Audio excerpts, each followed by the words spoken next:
Whether for honor, for glory, for revenge, for power, who is willing to do what it takes by any means necessary to get their way? We will find out tomorrow night on TNA Plus as TNA brings to us from the Big Easy, where nothing will be as said, but certainly there will be a sacrifice in more ways than one. And with that being said, welcome to TNA Wrestling, Sydney Predicting, and welcome once again into the discussion. Let's go ahead and get right into this.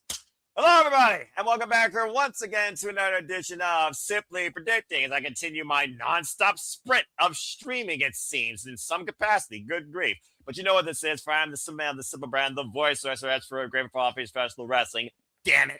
And my name is Noel Foster. So thank you all for tuning in, whether live or on demand. Please like, subscribe, comment, and tell a friend. And if you want to dictate the conversation, PayPal the passions, or Super Chat at Cazarian Studios. It's as simple as that. Before we get into things, let's go around the horn and introduce the panel for tonight. If you all don't know, you soon will know soon enough as they have become the regular Fantastic Four you have come to see on your screen, particularly for TNA Wrestling, because someone still has to give this place some sort of impact. Damn it. First and foremost, he may not be on screen, but he always pops out outside NYC on the street, and it's always good to have him part of the conversation. He's truly become one of the own here in the Simple Studios family Super Predicting. It's good to have Charles Schultz. Charles, speak now, forever hold your peace. How you feel about TNA Sacrifice tomorrow night? Good to hear you. Yeah, let's just see how it goes. I'm more questioning about the Mike Santana match more than anything. I'm pretty sure that's going to be a heavy topic of conversation in more ways than one. And I don't believe you are alone in that mindset. So thank you for that. But it's good to have you as always. And of course, as we always get interactive with Avatar Man, the definition of the owner, CEO, founder, moderator, co-signer, bringer, and sometimes the manual card inventor of interactive games and movies. It is one half of the VIP Silver Studios, the other half of the Dominguez. Shout out to Arlene who continues to pursue higher education. Shout out to Aunt Perazo that's currently trying to further endeavors of that in her own home city. Shout out to the Perazo of Honor. Of course, I am talking about Mr. TNA Predictions. Please subscribe, and we'll see how well he does in this year's league. Emmanuel, how you feel about TNA Sacrifice? Good to see you again. Yeah, kind of interested in some storylines. I mean, like, it's been but there's one more interest peak with the Santana with Maclin match. That's the real interesting one. Like that storyline has been on point. It has accomplished what you expected, and I can't wait to see that match. To be honest, I'm not sure about the rest of the card, what they announced so far, but like. Because I've been seeing some episodes, but I'm not sure which one's official yet or which are. But I'd be intrigued which one made it to the cut.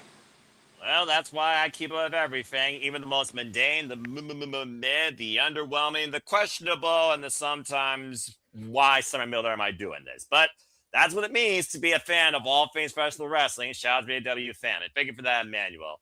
And speaking of, a guy that has adopted that philosophy for the independence more than anything, being reinvigorated by this business. And again, you continue to follow us along on our road to Polder Mania with the incredible talent we interviewed from there, as well as shout out to, of course, Stoli, of course, that we had earlier for Title Match Network. And you all will learn more about that, of course, towards the end of this podcast. The Renegade Wrestling, J.J. Williams, the CEO of Cazarian Studios, and the brainchild and the hardest working man, not named me or Walter Cruz, shout out to Mr. Reliable, of the SR Studio 2024 that you are watching on right now if you are on the X. And if you are, please share and tell and subscribe and follow. And thank you so much. Renegade Wrestling, J.J. Williams. J.J., hey, we're both tired. We're both kind of sick, but we're still here trying to bring an impact. How you feeling this fine evening, my friend?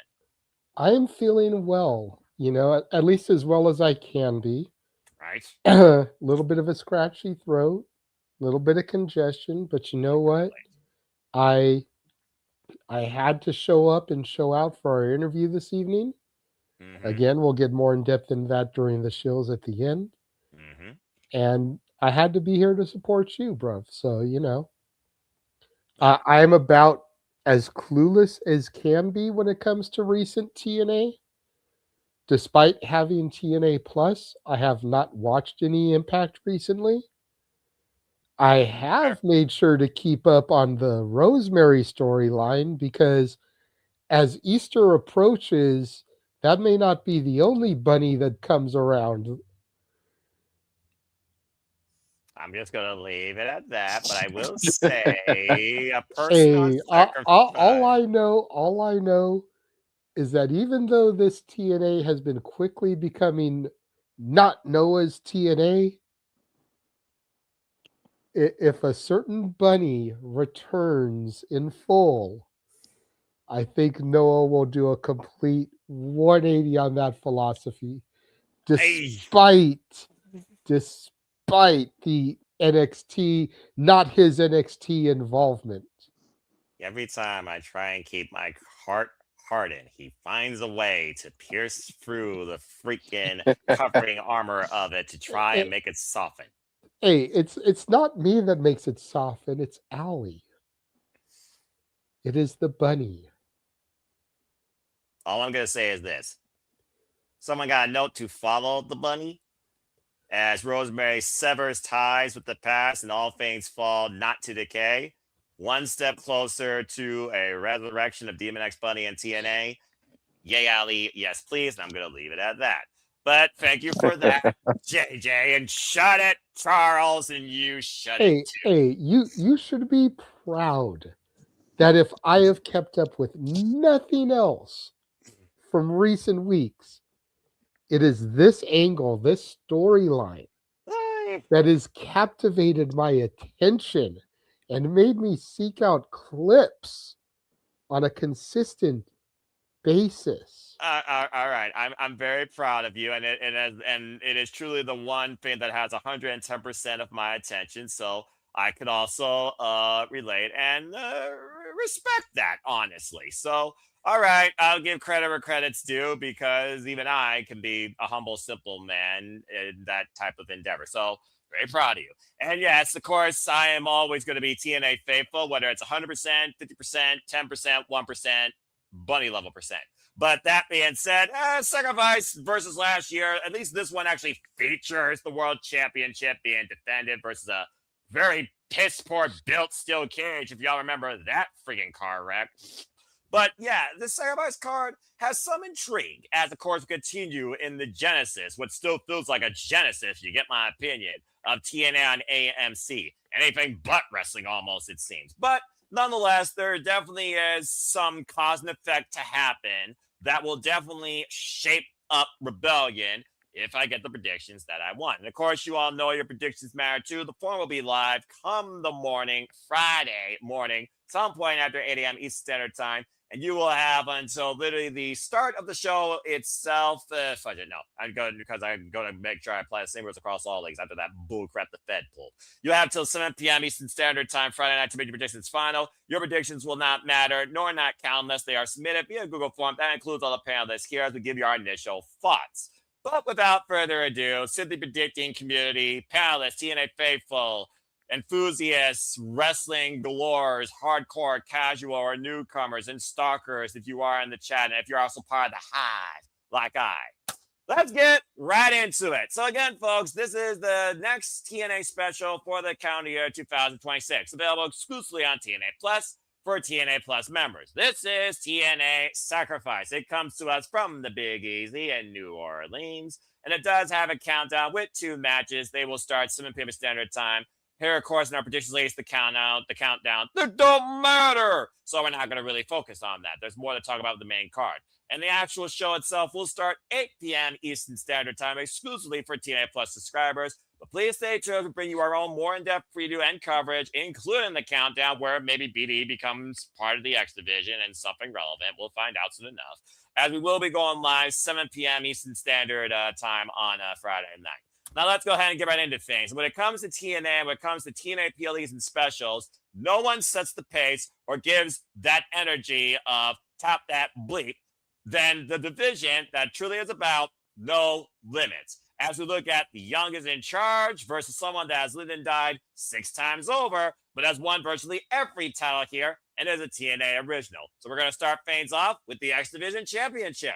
as Leon Slater will defend the gold against the world-class maniac Eric Young, where we never knew what the cleanse meant, but we all know what this could mean because we all know Leon Slater still has that chance if he chooses. Option C. For if you hold the X Division Championship, you could possibly cash it in for a future TNA World Championship match. Unfortunately, Leon Slater, he might be coming in here not at 100% after eating what might be the most dangerous pile driver in freaking TNA, courtesy of that freaking maniac Eric Young, after recently suffering a neck injury. But we all know the pride of the youngest X Division champion in TNA history, going on back to the inaugural one with the phenomenal, now retired, AJ Styles. Tonight, we saw Eric Young take on, of course, Brad Attitude. And yes, folks, I know, independent name, but nonetheless, it still has momentum because, again, Eric Young is going in here with all the focus after hitting him with a pile driver to score the pinfall.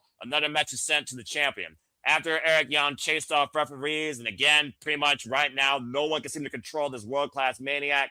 Can Leon Slater keep his grip on the TNA X Division Championship that he's held since last year, believe it or not, folks? Slammiversary had to be in the face of the franchise, or is the world-class maniac one step closer bringing a world violent by design back to life with him holding the cornerstone of TNA wrestling?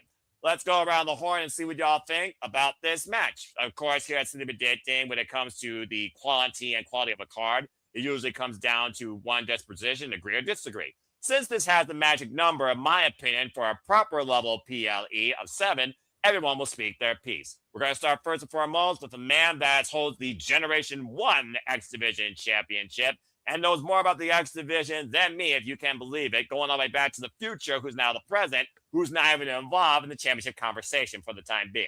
Hi, JJ. Eric Young, Leon Slater. We've seen Leon Slater in and out across WWE, NXT, and TNA, but he still is the TNA X Division champion. With people already wondering, what if he loses the title? Is he going to go to NXT like someone else we believe in and see what happens there? That aside, Eric Young, again, does he need this championship again? Do we need to run this back? What the frick is this cleanse? Does he cleanse TNA if he gets the TNA championship again? Do we finally bring that back to life? I don't freaking know. But do you think Leon Slater, with a bad neck, somehow overcomes Eric Young and holds on still to the X Division championship? Go ahead. I completely do. Leon Slater has come too far to drop it at this point. I fully expect him to make it all the way to Slammiversary. Oh, wow. Going way year for year. Sheesh. Mm-hmm. And realistically, depending on what kind of competition they have lined up from its Slammiversary, I could see him holding it till Bound for Glory. I mean, they do need to. Leon Slater is the best X Division wrestler pound for pound since the original era. I would not argue that. He belongs in the conversation along with names like Low Key, AJ Styles, Christopher Daniels, Frankie Kazarian, Samoa Joe, Petey Williams, Alex Shelley, Chris Sabin, Amazing Red. I praise and I agree. All right. So that being said, we got one for the champion retaining. And with that being said, we'll go counterclockwise with this first match, and I will also agree. I do think Leon Slater truly brings a standard to the X Division we have not seen since the likes of Josh Alexander or Moose, who was the last great heavyweight to hold this championship and hold it to a higher prestige than the TNA World Championship, if you can believe it. Taking on all comers and going across all platforms presenting this championship, not to mention he right now has held this championship for quite a number of prolific defenses, including against the likes of Cedric Alexander and Rich Swann. Cedric Alexander, former Heart and Soul 205 Live. Rich Swann, former X Division champion in his own right. And of course, Myron Reed, the Rascal, now in AEW. He's had an incredible run with this title, and I do think the young man's heart and determination will outweigh whatever damage he could be sustaining on his neck. We saw how close one of the brightest up-and-comers right now in TNA wrestling came to being Eric Young on the last PLE No Surrender, BDE, even after hitting his cutter. unfortunately, he suffered a pile driver and suffered the same fate. But I think Leon Slater, if nothing else, leveraged my play to his favor because he's shorter. I think Leon Slater is going to find a way to outlast this world-class maniac. Someone has to do this crazy man without trying to kill him again, knowing he'll resurrect himself. And I hope Leon Slater is the answer to that conversation. So yeah, I got Leon Slater retaining as well.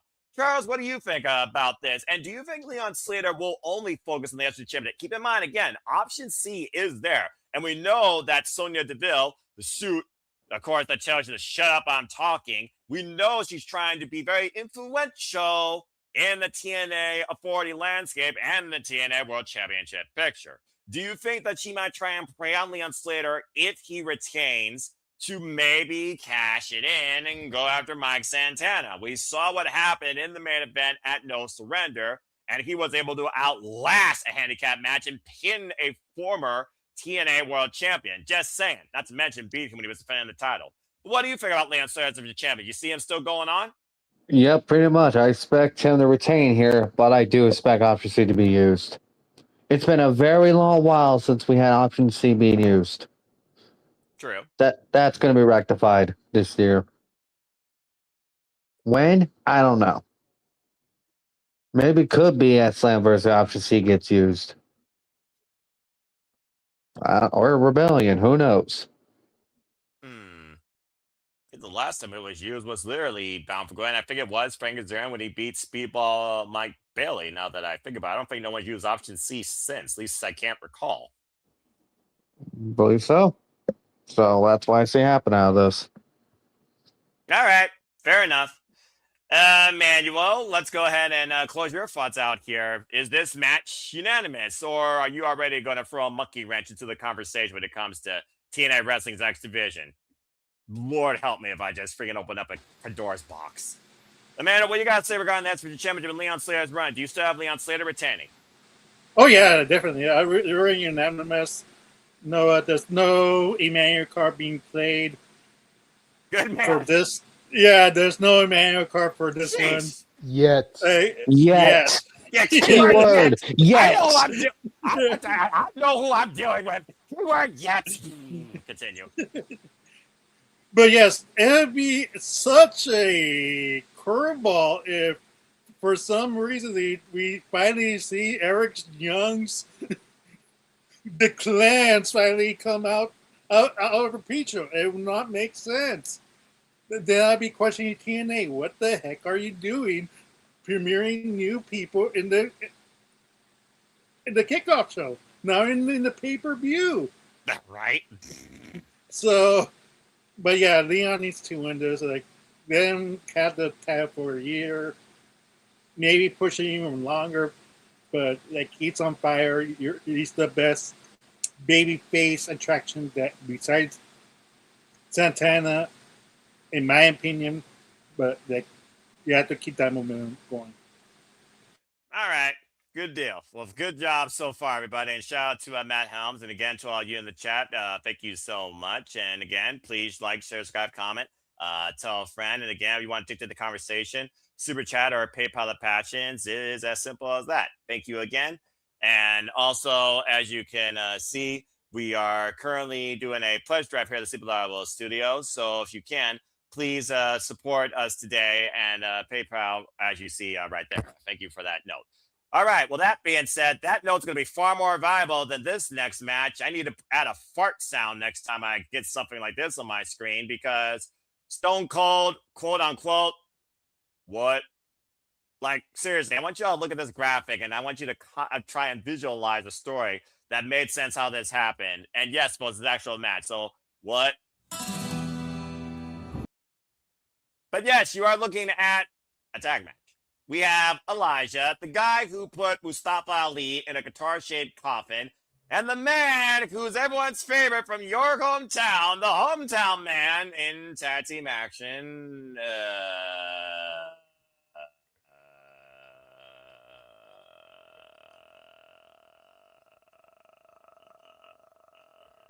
Against the man who is having the greatest run of his career, AJ Francis, and the undisputed here we go.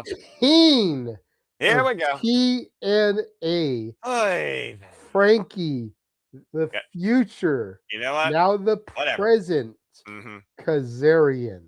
Yeah, you got it all out. You got it all out there. Look, you were taking too long to bestow the greatness that is needed on this team, and I knew you weren't going to do them justice. Hell no. So I had to jump in there, get the hot tag, and give these men the respect that they deserve. Oh, my Because you sure as fuck weren't going to do it. Well, I mean, hell, the hometown man gets more respect now because he beat your boy, Frankie Kazarian, in a singles match in his hometown, and then Flopdower Every town is his hometown. He still won, damn it! And nonetheless, he won and beat your boy clean as a whistle in the middle of a ring via a fracking roll-up. Bottom line, your boy lost. That's fine. All right. Has the hometown man been X Division champion? No. Well, Has the hometown man been TNA tag champion? No. Has the hometown man been TNA World Heavyweight champion? All right, you're just gonna keep going along here right now. I'm just trying to make a point here. The hometown man may have gotten a victory. Good on him. I am not gonna hate on the hometown man. Everybody deserves a hometown hero. But at the same time, wins only matter when they're important wins. All right. Anyway, well, this is not important, and neither is the other team. But that being said, Flopdower was on You're right. commentary. The Alisha and the hometown man team is not important. You're 100%. You finally say something we agree on, Noah. I did. Anyway, Don't even, JJ. And you know what? We're gonna go into Simple Man tonight if we don't get off this match quicker than a friggin' John Oliver roasting rant. But that being said, bottom line, hometown man beat Frankie's area and why Flop was on the freaking commentary table. Elijah came in though and slammed the guitar into Flop's back to aid his friend as hometown man Elijah are mutuals, which led to this conflict. Straight up, it's a conflict tag grudge match, folks. It's as simple as that. So that being said, he started first last time. We're gonna go freaking crisscross this time. Hi, Charles. Let's see if we can make this more viable out of something from a manhole, if possible. What do you got to say regarding this match? What team do you got winning? Hometown man keeps the advantage, or does Kazarian and AJ Francis somehow make that money and make everybody freaking rant? First of all, you know who I'm going with on this just because in this match. You should know by now. I was going to get on JJ for that, what he was saying about the whole man's team who his partner was. That's number one. Exactly. I'm going with the hometown man and Elijah to win this. Oh, who's back, Elijah? He literally walks with Elijah. He'll walk with Elijah for the damn desert to Las Vegas. The biggest roadie I've ever heard for freaking Elijah. All right. Okay. So that being said, he's got Elijah in the hometown man. Exactly. Good. Okay. Very good. Very, very, very, very, very simple. All right. Emmanuel, you know what? Fuck it. Yeah, that's right. I said crisscross. My brain already hurts from this. I knew my brain was going to freaking go into a whole tailspin because of this match. Now, why JJ endorses the self-proclaimed former king of TNA, like I have to ask what prediction he's going to go with, but fuck it. Let's get an opposite opinion, shall we? And make it 1-1. So go ahead, JJ. Speak the greatness of that team and tell me why they win. You're 100%, Noah. I'm definitely going to go for my boy, Frankie Kazarian. I know. And the former top dollar. Oh, bloody hell. AJ Francis. Again, considering that the hometown man just got a fluke victory on the go-home show, you're going to give the 50-50 booking. You're going to let Frankie and AJ get the dub here. Frankie needs a big dub on a pay-per-view. AJ's been jobbing a lot on pay-per-views. Accurate. They deserve a good victory here. the hometown man cannot win in every hometown. No. He's got to lose sometimes. And this is going to be one of those glorious L's as the king trounces on that peasant that is the hometown man. And Elijah, poor Elijah, is just going to have to walk that lonely road, the only road that he has ever known. Don't know where it goes, but it's only him, and he walks alone. Back the fuck out of there. And there's one man who I know agrees with me. And while I'm sure the king of TNA would agree with me, he's not here, but there is someone who popped in the green room who, if you want to bring him on stage, Noah, I know agrees with me. Yeah, I know that we got the court jester, the king, and the royal court all here tonight because, ladies and gentlemen, Jeff motherfucking Meacham is on City Predicting once again tonight. I'm sitting here trying to get my office reestablished after being gone for a week, and Mucker Fellows are disparaging the king of TNA. I had to hop in here. Some bullshit. Hey, Jeff. Seriously. I'm an seriously. handicap. God damn. Like, man. All right, look. Listen. Yeah, listen. There's shit going on. Okay, sorry, wrong show, wrong character. Anyway, a lot of shit. A lot of shit. Go ahead, Jeff.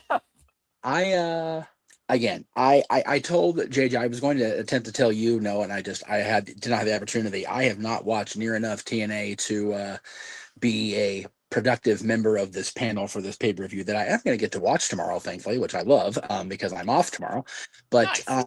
I will say that I came for two reasons here. One, to support you because I know that you were unable to be part of the interview earlier, so I wanted to make sure I threw some support your way. And here I come to support you in your endeavor to simply predict the wondrous brand that is TNA Wrestling, and you're disparaging its very monarch. So now I got to come in here and talk some shit. So which is fine. It's fine. Everything's fine. Great. It's fine. You know, whatever. Fine. Go for it. Fine. Shoot the breaks. It's fine. Look, I like Elijah as much as the next guy. He was solid to me at Rebellion when I went last year before Carlos took it away from us and gave it to you all fucks in Ohio. Which is fine. It's fine.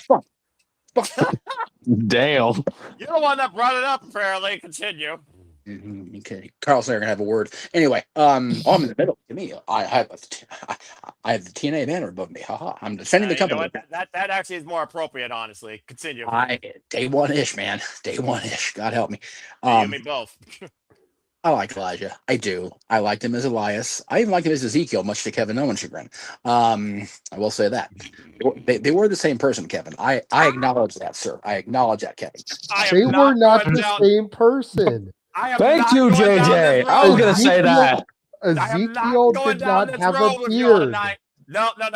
We are not exactly, JJ. I agree. Oh, shut up. This is the way we stir the chaos, stir the chaos. This is it's down to the feast privilege. Anyway, that's bullshit, but that's okay. Bloody hell. And the hometown man, where are they first sacrificed? New Orleans? Yes.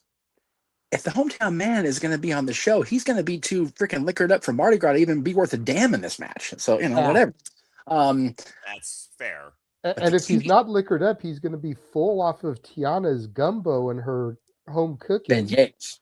Yes.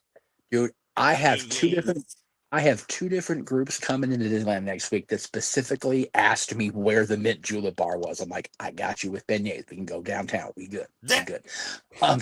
Goddamn, people, just breathe. Culture right there, folks. That's culture. These beignets on this property, like, if you ever want to find a reason to not leave Disney, the beignets. It's one of the many. But you've got this singing. This singing man who clearly has no idea who he really is. He has an identity crisis issue. He's got issues, this man, and that's fine. Then you've got this hometown man who can't decide. He has residency issues. He has no idea where he actually lives. He makes every town his home, Jeff. That's his thing. It's because he can't maintain a stay more than him around for more than one show. They get him the fuck out of there. It's okay. It's fine. And then you've got a man who has left to venture off and seek fortune and fame elsewhere and realized time and time again that this brand needs Frankie Kazarian, that this brand needs a man who was once touted the future, the man who is still the coolest wrestler alive when it comes to NoDQ.com and our voting viewers, and he's a king, he's a champion, he is a proud Angels fan, which makes him brave as hell. Yeah, right. Especially opening day. Hey, you know what? For the next month and a half, hey, we're in first place. Yeah, yes. We're getting all our shit in now because come May 15th, Mike Trout's going down with injury. We're fucked again. Well, congratulations. Thank you. You're welcome. That was a Perry Saturday moment. I don't know what's happened there. I'm sorry. I had a little bit of a tick. No. It's a sub tangent. But anyway, back to the Oh, good. I just could not sit by here as I try to ready my office for the weekend because I am going to be here next weekend for the shenanigans and all throughout the week doing the NoDQ review, the Greg Cherry show, and the shenanigans with Izzy Moreno. So, but as I'm sitting here listening, I got this guy. Oh, gotta get this guy over here. Well, no, I actually have this guy trying to say, hey, you know, Noah's in here not giving the king his flowers, and I'm going, huh? So I go in, I listen for a few minutes, and I go, okay, yeah, we're going in.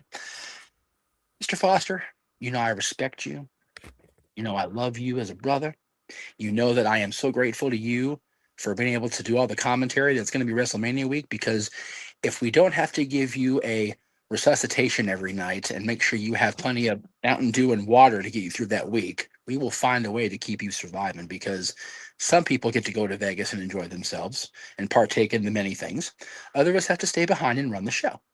And I get that, man. Yeah. It's fine. It's fine.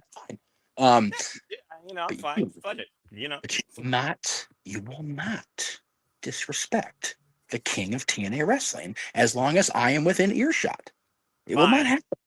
Fine, but I'm still going to say flop now until the day I can't speak. Oh, no, you are more than welcome to brag on AJ Francis. I am here for that. I will co-sign that every day. The 180. See, and the 180. I have been trying my damnedest to get Noah to curve himself when it comes to the former Flop Dollar. Okay. Because anybody with half of one good eye and two brain cells can see that he is having the run of his lifetime right now. Yes. And so the era of Flop Dollar needs to be buried somewhere. And AJ Francis needs to be given some respect. Some respect needs to get put on that man's name. After giving one of the worst talk show segments in history, where I might as well fly coach for life if it avoids the VIP penthouse, hell to the no. This guy has wasted more airtime in my life in this realm of TNA wrestling than I can remember. And we all lived through the Hogan era, folks. Exactly. I will say this. AJ Francis can go a long way this weekend if he can aid true wrestling and TNA royalty into victory. And if this team somehow loses with Frankie as one of the participants, I mean, what are you going to say then? If this team loses and AJ Francis takes the fall, I got to keep siding in with this guy now. JJ, I'm sorry. But if Frankie somehow slips on a banana peel, hits his head, pulls a Jeff Meacham, and is concussed for a weekend, then, you know, that is what it is. And I'll blame myself for that, really, because much like we're responsible for MJF within the NoDQ community, it'll be my friendship with Frankie that distracts him and makes him slip up, because clearly he won't do that his own self. Frankie's too good for that shit. That's you right. would know. I'm about to say, y'all don't know the connections by now with these two, then where the hell have you been? And I will say is I do need to dip out, unfortunately, because I do need to get for real back to work. But I will say, if you don't know the connection between Frankie and you don't know the history of Jeff Meacham, which I again, I'm not so arrogant to think that everybody knows. I actually did an interview this morning. I don't know when it's going to go up. He just did an interview with Greg Cherry as well. Tom Talks Rubbish over on Twix.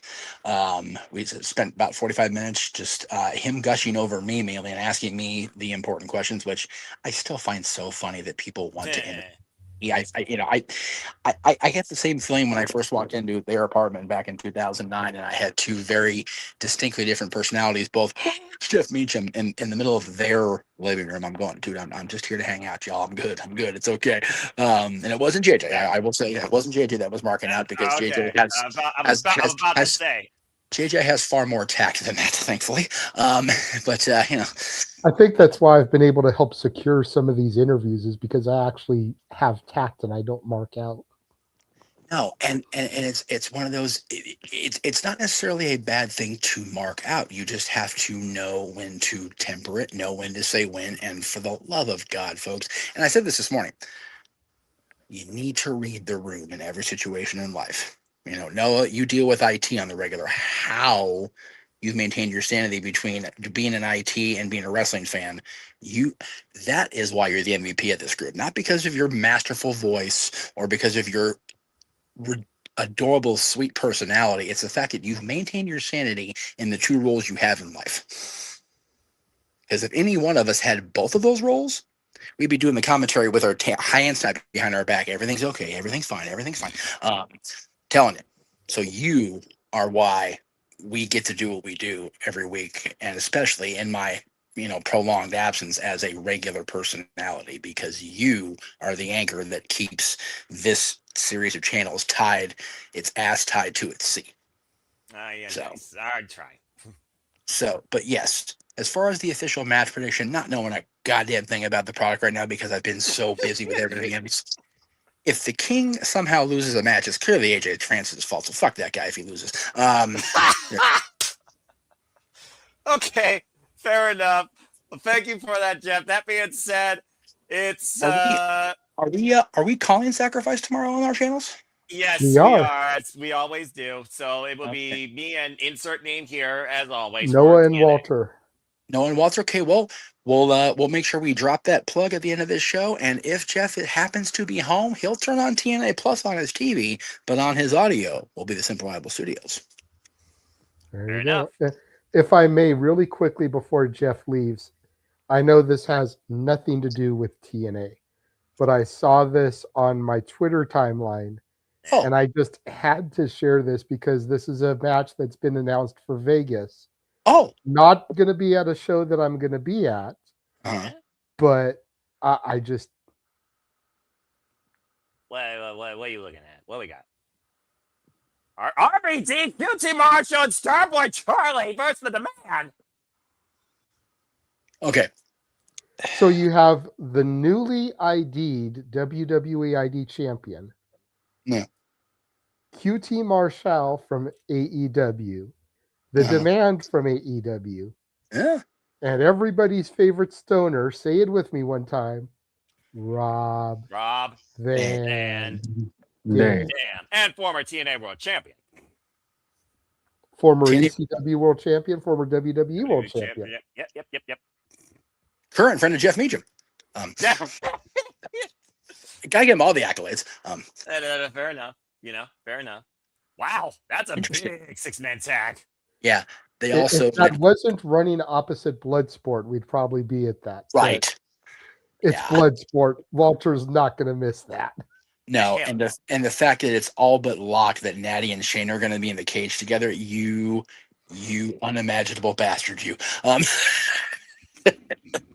I'll be calling it. You're trying to work his magic. Hey, RVD, come on the show.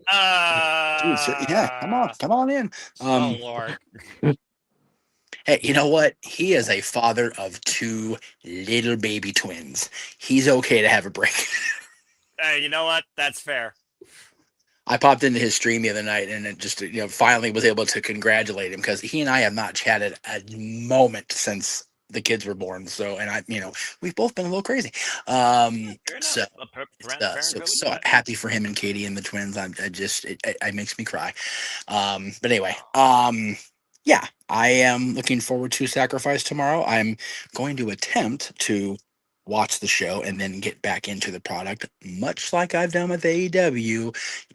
Tony and team, you can thank Maxwell Jacob Friedman for not only still being the world champion, but the fact that it was his birthday and I watched that show. Which, by the way, I finally watched the main event all the way through. Dear God. And I got to see it live. Hangman Page is lucky he's alive, let alone just only on recovery. Right? Good Lord. Again, sub-tangent. All right. Because I wasn't there, I had to take him out afterwards. Anyway, maybe. Thank you always for letting me come in, and I will either in the chat room or tomorrow on the air. I will see you all at Sacrifice. Sounds good. Sounds good. Thank you so much, Jeff. Appreciate you always, man. All right. Always. Well, that being said, as we return back to our really scheduled conversation, it's 2 for the King, 1 for the Drifter. And that just leaves Emmanuel. Well, actually, 2 and 2 because, yeah, I also picked Elijah, of course. That being said, hi, Emmanuel. Well, you had a lot of food for thought and then some. Probably got more on your plate than you actually can consume. But that being said, let's go down to your prediction. What do you guys say regarding this tag team match? First of all, wow, how do I follow that? I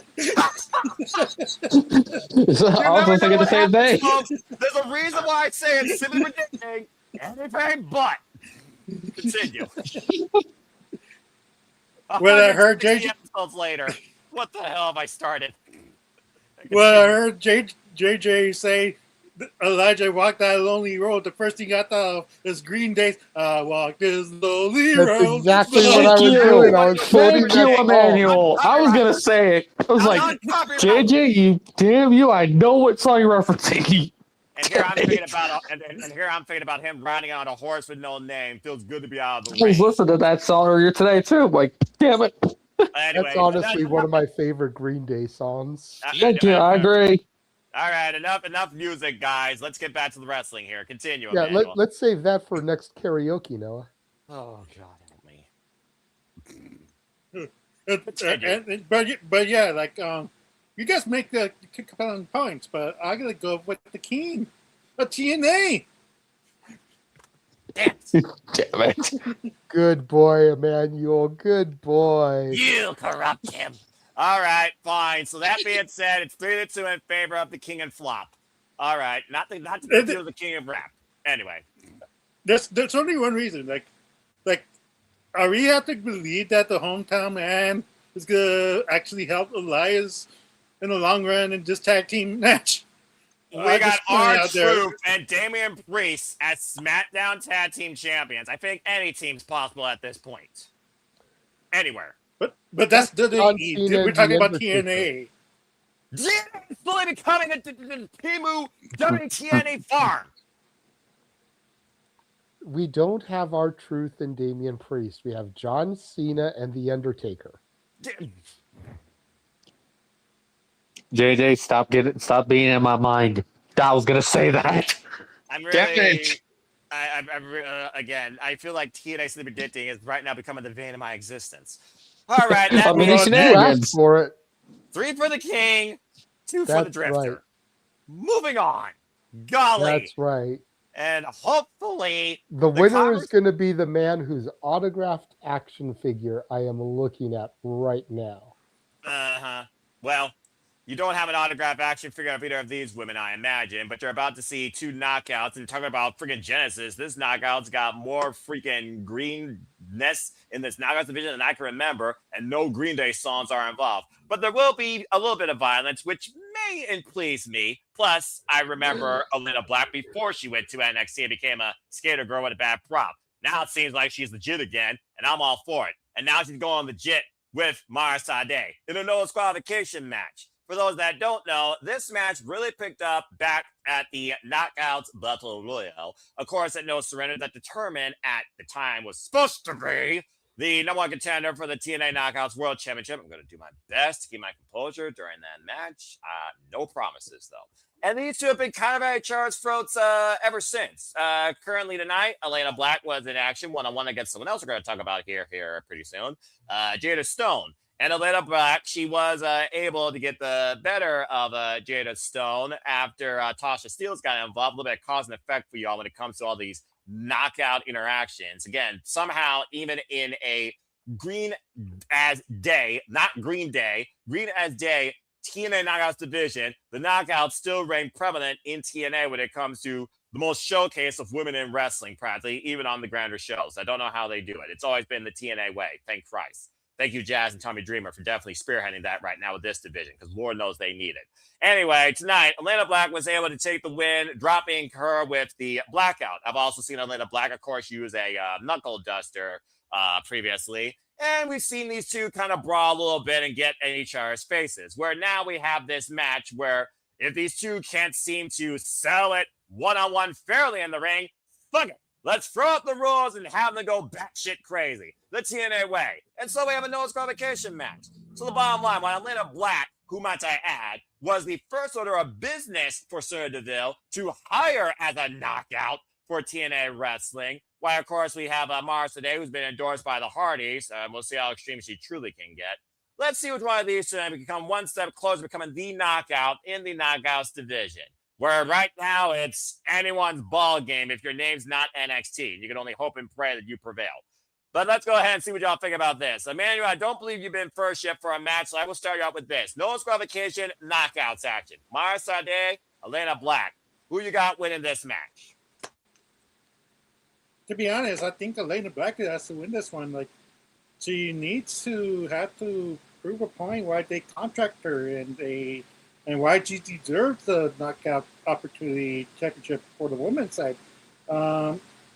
So they I like her work. Like, I appreciate her effort. Like, I see the appeal to it right now, but like at the same time, like, I'm kind of torn because, like, are they gonna book a baby face to face Arianna Grace after this, or we gonna see someone else that we could discuss who might be a new champion? But if I'm not sure if the knockout championship, the women's championship, is booked tonight. But I gotta find out later on. Oh, that's booked, and you're gonna hear a whole lot about that from me soon enough. I'll tell you that hot shit. Go ahead and continue.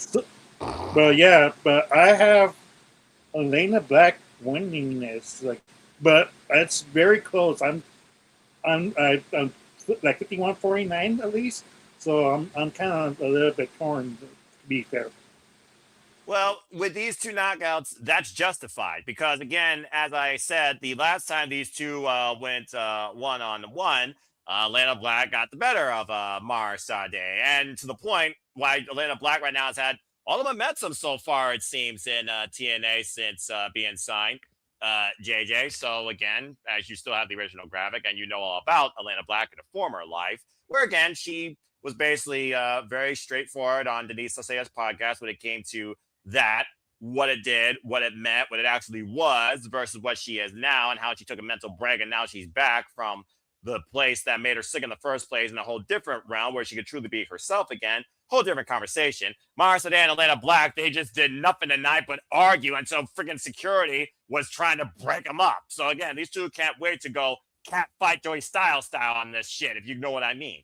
So what you got to say about this? Again, you don't know much about Sade, but you do know, of course, she was also involved in your NXT. For those that don't know, you remember Takara Jackson? Yeah, the less talk about her, the better. That being said, Elayna Black, I do think Elayna Black offers a lot of potential here in the Knockouts division. And I do think with her being here, she's going to own that more like someone else that should be champion. I pray she becomes it, who's become the knockout, in my opinion, subculture represent.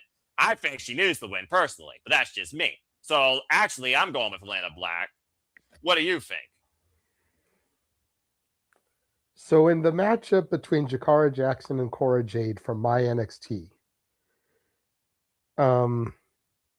see, here's the thing. Buy the t-shirt. Buy the t-shirt. Cheap plug. I love me some Elayna Black. Oh, I love me some Cora Jade. I'm well aware. But I feel like the rocket has been strapped to Sade. Possibly because during her metaphor days, she never truly got the opportunity to show what she can do. And because of that, I think she's going to get the dub here. My little heart is going to be cheering for Elayna. But if I'm in Vegas and I have to put money on this, I'm betting on Sade. Okay.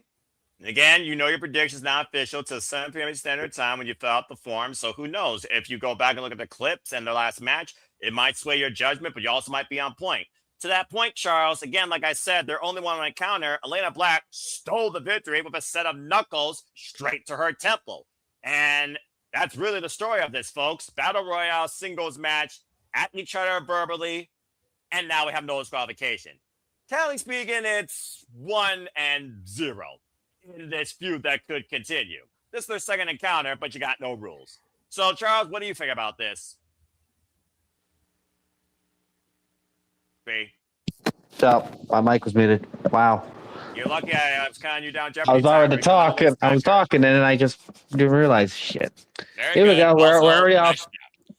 There it is. Already off the rails as always here at City Predicting. Off the rails already when Jeff came in here and ripped you apart for freaking disrespecting the king of TNA. But, you know. That's right. Look, I'm still going against him because I'm backing Elijah, but, you know. Well, that's a whole different conversation. That being said, your pick on this also botch. There it is. I'm expecting her to win this. Because I'm also trying to think, was she confronted by a white rabbit or something? Or was that somebody else? Well, now that you mention it, there was a note that was given to Sade tonight to follow the white bunny as Rosemary continues collecting 7 deadly sins that are tied to Ali's unfortunate demise. Now overcoming pride, greed, envy, wrath. And there's only 3 sins left, but the undead realm's the final mark on this escapade to bring the bunny back to life as we approach the day of resurrection in what's being called Project Lazarus. Lazarus, of course, having biblical connections going all the way back, of course, too, as I talk about Jesus coming back to life. But that's a whole different conversation. Yes, I'm talking about this because this is more important than anything else right now in the entire Knockouts division. That being said, back to our ready schedule programming. Go ahead, continue. That's what they did that for a reason, which means something's happening in this match with her. I don't know what. If just where we see a white rabbit just show up out of thin air during the match, I don't know. It'll be the most craziest thing we've seen. It's TNA. You realize what you're talking about, right? And you know what? Fair. TNA isn't afraid to have people get killed off. Don't remind me. Hey, it's happened before. I know. Even though they had cheated that with Mr. Resurrected Eric Young over here. Well, but here's the thing. I don't think Eric Young was stuck in the undead realm. The bunny has been and still is. And I hope Rosemary gets her out of there. Sincerely. Continue. Yeah. But I expect Mara to win. Something's going to happen with that white rabbit thing. Something's going to happen. What? I don't About to say, this is a supernatural embarkment, folks. Look, y'all don't understand this unless A, you follow Demon X Planet like I do. B, you follow the connection, the story, and the Hive, and Rosemary and Ali as long as I have. And 3, you still hold on to TNA Wrestling, bringing Ali back to life because you understand what this means, particularly to Rosemary, who has not held the championship since 2017 and 18. Anyway, go ahead. I saw your hand up. Which quite some point, I think it was the fact just point out, oh yeah, the white rabbit had blood on it too. Like, yes. Yep. She still is in the same outfit that she was killed in by fucking Su Yan. I'm not talking about Ali, about the white rabbit itself. Yes, and it's a bloody symbol of what she was. That this manifested corporeal specter is the only reason right now I'm really invested back in TNA Wrestling, being perfectly honest. But I will say this, though. I did not need to see Swingers Palace again. I know Datilla's going to chew me out. I don't care. She's not here, and she's not going to interrupt me like Jeff Meacham did. That was ridiculous. Mm-hmm. You know she could just go back and watch this, right? She doesn't watch my content. We haven't even done our freaking simple session yet. She's too busy right now trying to live a mighty life without fatigue, all right? God bless her. I do see your hand. What do you guys say real quick? Interesting way that she severed the ties with Crazy Steve tonight from Pride of Decay. Anyway, continue. What do you So, guys say? so this might be like some Emmanuel level shit. Forgive me. What is it? The last time we were force-fed a white rabbit, it was the return of Bray Wyatt. Yes. Is there any possibility that the Wyatt Six could be involved with this angle as well? You are grasping for straws. I'm just thinking out loud. I know. Ramblin' Rabbit. Follow the bunny, follow the buzzards. We've already seen Allie. I think she's a lock in this. But is there any possibility? You got because better I mean, chance. you know, the Wyatt Six are clearly doing great things on SmackDown. The less we talk about SmackDown, the better. That being said, they're doing more on AAA TV and on the main event than they're doing on Raw or SmackDown. Okay, so it's not exactly like it's a loss. So the C&D shows, God, before they go to TNA, which is the E show for the Fed at this point, possibly. Well, I guess above is the E, so I guess this is the F. That being said, I'm going to say no. There's a better chance of me breaking out of a suit in a white tee and jeans, singing Sweet Caroline in freaking broad daylight than your premonition of the Wyatt Six infiltrating this storyline to bring Allie back in Resurrection. And if you'd like to see that, make a $50 donation for the pledge drive to PayPal me /Renegade JJ Williams. Noah will do that. Hell no, I won't. Fucking hell, I hate musicals in Broadway. And that song, freaking Harley Cameron and Amara on Wrestle Kingdom 8 had to break out and sing that. Damn those two. All right, go ahead. Moving on. Anyway, I think it was pretty much split between Mara Sade and Elayna Black with the White Bunny interception. And we don't know where that bunny's leading her past sacrifice. Then again, the show is called Sacrifice. Is Rosemary trying to make a living sacrifice? Well, she did say those sins would be more dangerous as they go. Wait, she's done pride, greed, envy, wrath. What sins are left? Now I'm questioning everything. Lust and sloth. Oh, you're right. Lust, sloth, and gluttony. Less sloth and gluttony. Way off a sub-tangent here. Bottom line, the only thing that matters to me, Rosemary bring the bunny back to life. And $50, Dwayne. Dwayne, no, shut it. He will do Sweet Caroline in a white t-shirt. Just shut it. Everyone shut it. Damn it, shut it. Yes. I'll join him.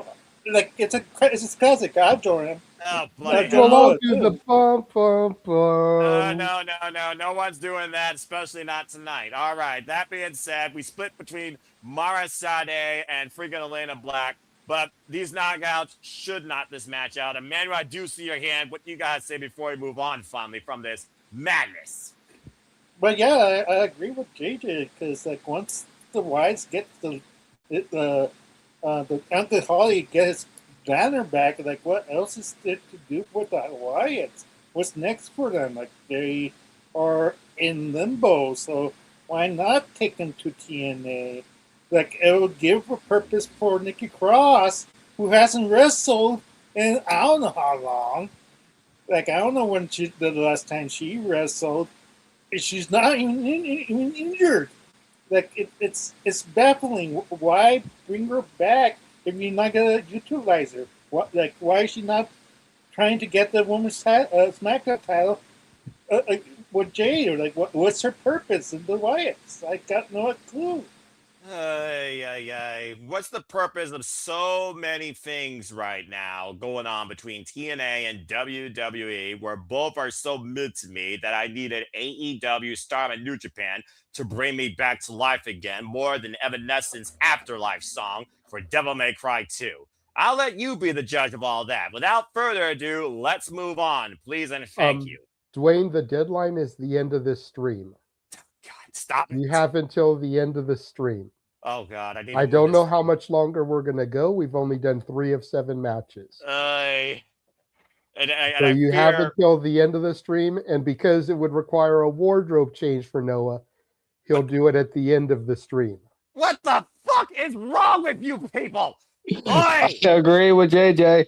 Of course you do, you freaking parrot. All right, let's go ahead and move on from there, shall we? The system is flawed, the system is broken, and the system needs to be freaking shut down for good. Maybe like this stream. And maybe Moose, the face of the franchise, is going to do that when he finally takes on the face of the system, Eddie Edwards, or should I say the motherboard of the whole damn fucking thing. Screw the freaking CMOS battery, freaking heat sink, freaking solid state drive, and freaking SDDRAM DDR5. It's Moose versus Eddie Edwards with the system likely in his corner, as Moose has, pun intended, systematically been trying to destroy the system and has successfully. It all started a ridiculous street fight-esque match against Cedric Alexander. He recently overcame Brian Myers in record time. And of course, this past TNA, he was able to overcome Bear Bronson, which only leaves one obstacle left. The very man that kicked him out of the system in the first place and rebooted it with those men, Eddie Edwards. And Alisha Edwards has been encouraged by Moose to continue moving forward in TNA to the point she has resigned. But as you can see, she is no longer with Ride or Die. She is with Moose. Moose right now is becoming proverbially the babyface of TNA, not a Mike Santana. But again, Eddie Edwards, we also got to keep in mind, folks, Eddie Edwards still has a guaranteed shot at the TNA World Championship, and he can call his shot at any time thanks to the Feast or Fired briefcase. We all saw how well that worked out when it came to Tatum Paxley taking advantage, of course, after Easy Dame was able to take Thea Hales and X Women's North American Championship on an open challenge opportunity. Eddie Edwards still has a guaranteed shot, and we know the TNA World Champion is in the building and is defending. So bottom line, do you still trust the system, or will Moose finally dismantle it once and for all with the help of Alisha Edwards in the corner? Let's go around the horn and see what y'all think about this. Charles, I will start with you. Do you trust this new system, System 2.0, might as well be Norton versus AVG, or do you believe Moose finally dismantles it, shuts it down, and breaks it all together? I love the fact that I know that reference you were making at the end there. One. Number two, that comment right there pretty much just says it all. Eddie Edwards is winning this with the help of his wife. Oh, you sense a betrayal angle, the fixing the whole time, a virus. That's basically the whole time I've been seeing ever since working with freaking Moose. It's like, yep, just wait for the inevitable betrayal. I mean, she's been stopping the system, constantly attacking Moose ever since Moose was kicked out after JDC officially retired and Eddie Edwards turned his back on his friend. You really think Alisha Edwards is going to become two-faced gold digger turncoat once again? You're freaking trash from Boise. Yeah, basically loyalty. Just all flat out secret. Just swerve. Just wait for it. Just swerve. All right, fair enough. So that being said, you actually have Eddie Edwards overcoming Moose. Yes, pretty much, because of that betrayal. All right, then. Emmanuel, do you agree or disagree? Again, Moose right now, he's kind of been stagnant because he literally has only had a vendetta towards the system. That has been his primary focus. So I feel like, much like Darby Allin, who was against the Death Riders to a degree, far longer. Pray to God this doesn't go as long. I don't think Moose can move on to bigger and better things on his own until he puts the system behind him. And I do think beating Eddie Edwards is the final death note to that mission statement. So do you think Moose gets it done, or is it game continue? Game continue or game over? I think the system will win. Eddie Edwards is going to win because of Alisha Edwards. You know what? You're a religious man. Of course I am. Where is the last two sentences in the wedding vows? Till death do us part. And what's before that? For better or worse? For better or for worse. Even a simple man understands what a marriage means, but this is wrestling. When does a marriage actually truly matter? I'm just saying. Hello, Andrade. But that's that. I think that's what the Alicia's good vision. Like, for better or worse, like I gotta have to stand by my man. She's not married to Cedric Alexander. She's not married to the rest of the system. She's only married to one man. And even though like, she might not like his tactics, she's gonna stand by her man. Not Blue Bears related, but stand by your man. Not copyright. I remember that song from my freaking jukebox country clock. I don't need to hear it anymore. But she's gonna help them win, and we're gonna have to. And plus, TNA needs to have Eddie to be a legit contender. Like he might be the next world TNA champion, the men's. So.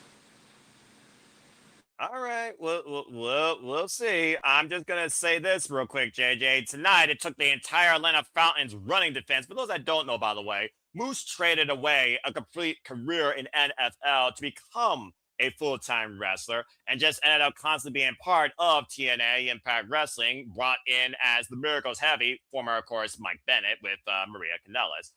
That being said, he took on a beating and a brawling war tonight with Big Bear Bronson, a man you're very familiar with, of course, with GCW coverage. It took an entire defensive line from the Atlanta Falcons to help Moose when it was critical, when the system got involved, basically, to allow him to hit him with a clothesline for the win. And again, he beat Brian Myers in less than 5 seconds. Is that really a match? Yeah, you tell me. Nonetheless, Moose, spear, Moose, spear, Moose, spear. It's been the story of the system's downfall one by one by one by one. Only one peg left, shorter than a friggin' arcade tower in Mortal Kombat. So, Jada, what do you think? Do you got Moose winning, or do you got Eddie Edwards somehow overcoming Moose with or without the cheat code Alisha Edwards that used to be the system's, let's call it what it is, ace up their sleeve? I do think we're getting the Alisha Edwards turn. Damn it. I don't know if it happens and it helps Eddie win, or it comes after a Moose victory. Because that's the key factor there.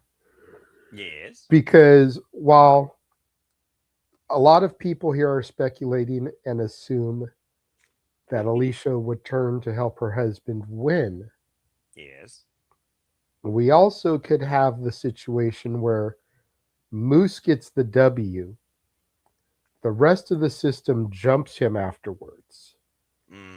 Alisha gets involved and acts, keyword acts, like she's trying to get them off of him. What a poetic work, assume what network TNA is now on. Continue. And then proceeds to put her own boots to him.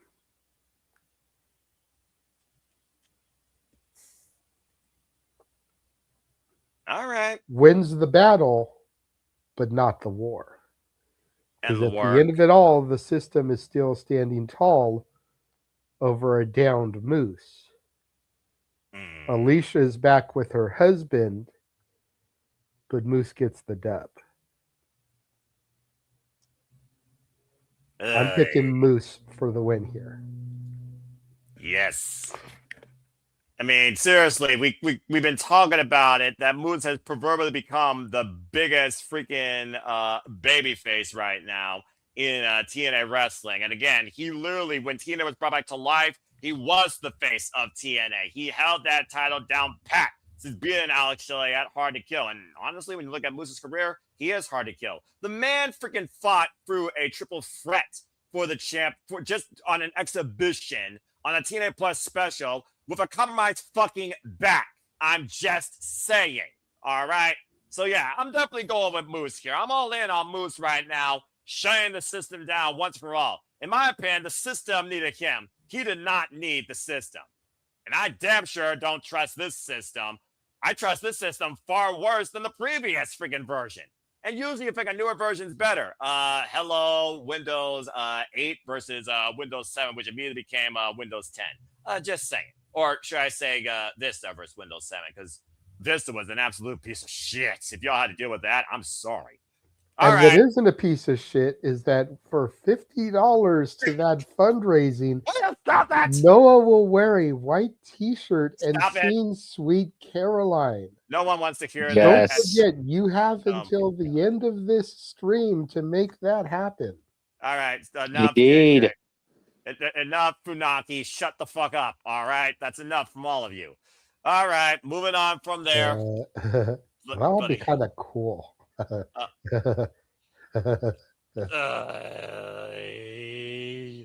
Surrounded by fools. And apparently, Safed also does not trust Alisha Edwards. And Dwayne's also thinking that Moose could win. Eddie cashes in. And Alisha turns on Moose when the tile's on the line because Moose may stop Eddie Edwards from being champion. Again, sub-tangent, cause and effect. It's a thought. It's a friggin' thought. All right. That being said, I think everybody went after JJ once again raised my blood pressure. Charles, you also, of course, picked. So, yeah, I think I'm on win here because, yeah, I started with Charles. All right. Moving on. Good Lord. Where the hell do I go from here? Beep, beep, beep, beep, beep, beep, beep. We got 3 matches left. We got a mixed tag. We got another tag. And we got the championships and the championships. Who do you pick? What? Do you pick Noah? Moose, of course. Why would I not pick Moose at this point? He's the guy right now. Don't call it a comeback, but he's the guy that's literally trying to remove a virus from a situation, and that is TNA wrestling. If he was one that built up the system, he damn sure can break it, even if Eddie Edwards started it. A cheaper system than Bill Gates ever built. All right, anyway, Moose for the win for me. All right. I'm going to move on now back to the TNA Knockouts division for the other marquee Knockouts match. Before I talk about the other Knockouts match that kind of has a little more of my attention, because I'm just going to be as civil as possible in my unique thoughts, and then I will let you all go, and then I will share my final simple prediction last. Okay? Okay. Let's go ahead and talk about the TNA Knockouts World Championship that has been defiled by a fucking... The TNA Knockouts World Championship, currently held by NXT's Arianna Grace with Stacks. Fuck this freaking Sopranos ripoff act. Defending the gold against the former champion, Layling Lee with Zaya Brookside, Angel Warriors for Life. Defending the gold against the person that should be in a one-on-one against the other challenger in the first fucking place when the TNA Knockouts had an internal storyline and talent development going for themselves without WWE force-feeding themselves on your fucking throats. Dani Luna. Dani Luna, of course, who earned this opportunity and has been overdue for this opportunity, might I add, as Daria Ray and Santina Marella, the instigator towards this happening, you fucking idiot, has, of course, allowed Dani Luna and Layling Lee to rapidly challenge for this. Over the last few weeks, we have looked at Santina Marella and Daria Ray try to exercise their authority in directing how this match will go and who will be involved in it. In the end, we saw Jody Fret, who earned her chance in that Battle Royal, was squandered thanks to Tessa Blanchard and company. She's no longer even involved in the equation. And here I thought Jody Fret was going to win it back. There would be a rightfully correction to this wrong, and then you would get the right story. How's that for a hot fucking take story when it comes to the two that used to be together, but Spitfire, of course, split up. And, of course, Layling Lee was dropped by Dani Luna. But again, who cares about consistency in professional wrestling, right? That being said, Dani Luna is hell bent to finally have her shot at sacrifice and solidify herself as the knockout and get what's rightfully hers. We even previously seen the champion and Dani Luna in a tag bout, of course, after freaking got the win over the Angel Warriors. And of course, you all know my outlook when it comes to triple threat matches. Buffer, fall person. Someone has to continue forward. Someone has to be completely removed from the freaking equation. Things really escalated after Dani Luna and her partner defeated the Angel Warriors, of course, and we wasn't sure whether or not we were going to get a one-on-one or this triple threat, as it became known. So bottom line, guys, it's a triple threat to bring back home the cornerstone of women's wrestling, not just TNA, but women's wrestling since fucking 2008. that started with Gail Kim, and this division has not been the same since Gail Kim's been removed from her position. I'm just saying. Let's go around the horn and see if y'all think there's a brand new TNA Knockouts World Champion. And more importantly, do we remove the layers NXT from TNA when it comes to the Knockouts Gold? When freaking NXT has 3 championships and 1's pedometer sticker, that doesn't matter. But congrats to Win Sinclair on winning her first accolade. Just saying. Emmanuel, go first on this. Your thoughts on the TNA Knockouts World Championship. Who you got leaving with the gold? You know what? Seeing this card, like, it makes me want to change my pick to solid, over Jay, because now that I see that, maybe a certain Dani Luna actually finally gets her title. Like, it's not the I know that it doesn't make the most sense, but it does. Because Arianna has stacks and Zaya Lee has her partner. Who does she have? And I think they're gonna cancel themselves out, and she's gonna find an opportunity, an opening, and take advantage of that opportunity. So for me, I have Dani Luna, and there's more storylines that you could. Put Sade versus Dani Luna. That's a pay-per-view worthy of a match right there, in my humble opinion. Fair enough. Okay, so that being said, he's got Dani Luna, who arguably, in many people's eyes, who's TNA faithful and focus on TNA, not NXT TNA, or has become NXT TNA, if we're being perfectly honest, has been overdue for this shot since she became Crimson Mask Award winner #1 after beating Indy Hartwell in a bloody, ridiculous dog collar match. Lest you all forget, not to mention beating Jody Fred. Lest you all forget, not to mention choking out Lei Ling Lee. Lest you all forget, and then visa issues, LOL, prevented her from challenging for this championship to the point we've already seen this title defended against the likes of Zarya, her only legitimate match since being part of the W ecosystem. And now we have this gold digger who took advantage of her father for a director of a 40 position in the hopes of making sure a man doesn't go a virgin on Valentine's Day. Freaking have this situation now called the birthright, where we got the cornerstone once again stuck under NXT hostage. That belongs to TNA. But that being said, it's got Dani Luna. All right, Charles, who you got in this match? Again, Dani Luna, been talking about for a long fucking time. She's been overdue, and looking at this Knockouts division that's greener than grass as we approach the spring season, Dani Luna is overdue for a chance to run as the fucking knockout, fucking in all caps. What do you got to say regarding this match? You got a new champion. No, we don't. That title is staying on Grace either till Slammiversary or Bound for Glory, where I expect Indy to take the title. That's all I'm going to say on that. You're literally holding out for Indy Hartwell to have an impressive moment, which she's had how many moments now and came up short? Yes. Well, like he was with Elijah, he freaking keeps on saying that Indy is impression and will leave the impression needed to become the Knockouts World Champion. I admire the outlook, but I pray that you're wrong. All right, look, I don't need to say anything else. I'm just going to say one thing, and then I'm going to give it to JJ, who will try and make this long-term storytelling fun with the NXT involvement. Dani, fucking bring the title home, damn it! Hi, JJ. What do you got to say regarding this match? We got Dani Luna, and what's-her-face holding on to the gold. No one right now is picking the former champion. What do you got to say regarding this match that should have been fucking Dani Luna and Lei Ling Lee in the first fucking place 2 times over, and now currently it's a triple threat with NXT shit involved in it. And so help me if those fucking Outcast rejects, more TV killer ratings than Retribution, get involved here. God! What do you guys say regarding the TNA Knockouts World Championship? Go ahead.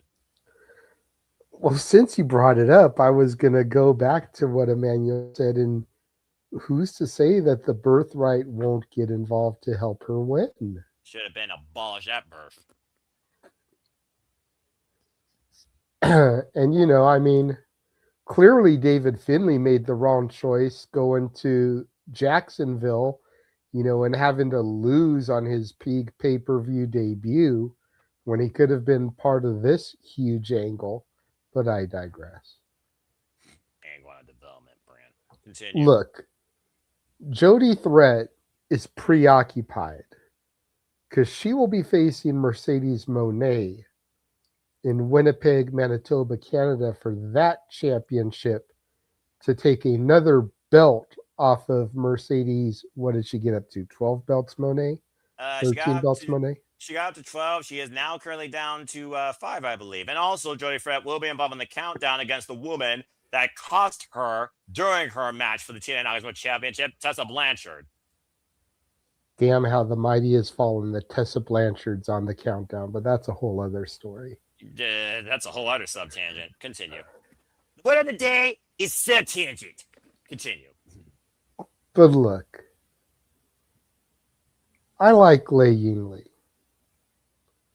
I think she's a hell of a talent. And dare I say, and I know you don't get into women of wrestling for this, dare I say she is a damn good-looking woman. Very underrated in her beauty because a lot of people don't gush over her like they do the Liv Morgans of the world. To be fair, that's a younger audience too. Arianna Grace was never going to be a long-term champion. Her role was simply to be transitional. But the million-dollar question is, does she lose it here? Or does she lose it at Slammiversary? Which is a bigger stage. Because let's run with this for a second. She loses it here. Doesn't matter who takes it, Dani Luna or Lei Yingli. And then Indy picks it up at Slammiversary.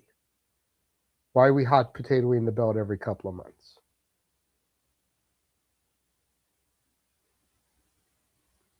Or Arianna holds it till Slammiversary, which is traditionally in July. Yes, that's a 3-month run that she shouldn't have had in the first place. I will give you that. But the other outcome is hot potatoing. And none of us are really a fan of hot potatoing.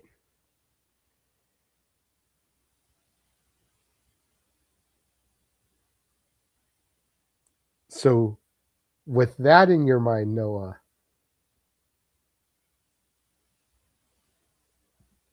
do you really think that Arianna Grace is going to lose it here? She better if I'm going to care about this championship again that's already degraded in value. How many times now? You're talking about hot potatoing. Your fucking NXT has hot potatoed this title 5 damn times last calendar year alone. And if there's any consistent stat to this bullshit, the title has changed hands in fucking triple threats. Hell, Layla Lee won it in a triple threat, for Pete's fucking sake. So if we're going to do triple threats just to get the title back for whatever fucking reason to get the NXT logo off the TNA Championship, then so fucking be it. While you're trying to course correct or friggin' just course redirect some shit you shouldn't have friggin' redirected in the first fucking place. And how do you know that when Indy doesn't win it, she's not been a plant this entire time? Because did she not come to TNA from a release from NXT? I pray to God that we don't have fucking 2001 invasion angles where you're playing brand supremacy, loyalty, follow-up bullshit in friggin' 2026 where Indy comes back home to NXT as the friggin' TNA Knockouts World Champion just cause that would be impressive. Fuck no. I'm just saying, who's to say that she couldn't have been a double agent all along? I'll believe that when friggin' NXT or WWE in general acquisitions TNA, which I still believe is going to happen sooner rather than later. regardless, I am going to go out and I am going to say that Dani Luna wins. There's any justice for this fucking knockout division greener than grass and goose shit. Bring the title home and put it on the knockout you prolifically have built. But she pins Ying Lee. And that I will also take, because Lord knows we can't have NXT lose. They're WWE. Anyway, let's go ahead. Come on, NXT! I was waiting for that. Emmanuel does have his hand up. What do you guys say? But to say like for indie, it doesn't necessarily we have to have a title change right away. Like she's been high, low. I'm not sure what the booking decisions with her. Like it should have been a future TNA knockouts champion. That she would have been booked a little bit more better. That's the only problem I have with that argument. Right now, I don't see Indy as a knockout champion for right now. Well, they got to build her up, and she also got to avoid getting freaking a sneak attack, because if y'all haven't been watching TNA like I have, Indy Hartwell was almost sneak attacked by fucking Arianna and Stax before Santana got involved. Her last match actually was a singles match against just a random name, Kelsey Heather, as she looked to now go on the road to become the TNA Knockouts World Champion and wants her shot. But unfortunately, right now, this birthright bullshit ain't gonna let that happen, I think. So we need to get this title back here, where you got Dani Luna, where you might be able to try and build up Tessa Blanchard. If Mara Sade is all she's cracked up to be, let's see what she could do. Elayna Black and Indy Hart was a whole nother tangent that could happen here. You could literally try and rebuild, what a crazy fucking concept, the TNA Knockouts division from the division itself without NXT involvement, just because you got one damn name under a fucking name that might as well sound like some false given inheritance. One more thing, Noah, before you give Charles, because he went on cam. You know what would be the swerviest swerve, Vince Russo type of swerve in the manner of stream swerve? If Santana Marella helps his daughter regain the title, that's the only thing be so out of that field that I'd be wondering what the heck did I just see. I'm questioning. But hopefully, I did not curse that to happen in real life. I'm questioning Santana Marella's role in Director of Authority and Daria's influence either over him or this company. I'm almost wondering, is this Immortal 2.0, and are these two going to tend this company belly up? Because it is definitely an agenda, and there's also a personal outline to consider, and both of which right now do not feel like a good plan for TNA Wrestling and the TNA Knockouts World Championship, in my opinion.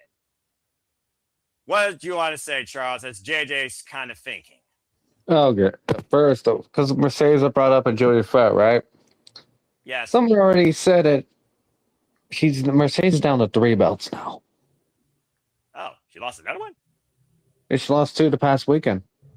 Damn! She's literally down to 3. Wow. Hey, she's living fast. So basically, JJ should be down to 2. Because it's... So, there you go. What's going to happen now with that Jody Fett match? All right. Fair enough. I mean, again, TikTok. Let's see what happens as we head towards Double or Nothing in New York City for the first time as we first forge a dynasty. JJ, I do see you having a theory. Before I move on from this, where I'm just going to say one more time, Dani Luna, bring the fucking title home. I'm really sick and tired of this NXT hot potatoing shit. What do you want to say before we move on finally? We got 3 matches left. Well, blame Emmanuel for this because he had to go and mention Santino Marella. What is it? And I think it would be funnier if it was Santina Marella.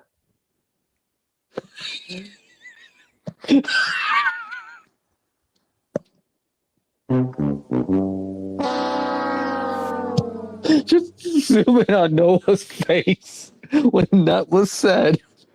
And just remember, for $50, Noah will sing Sweet Caroline in a white shirt. I gotta go pound my head against the wall. I'll be right back. Now, the word from our sponsor. Get the fuck up, Charles!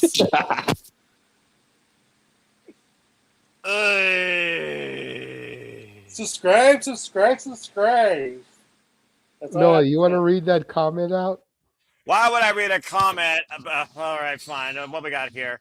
Get my glasses. What about, yo, fucking shut up!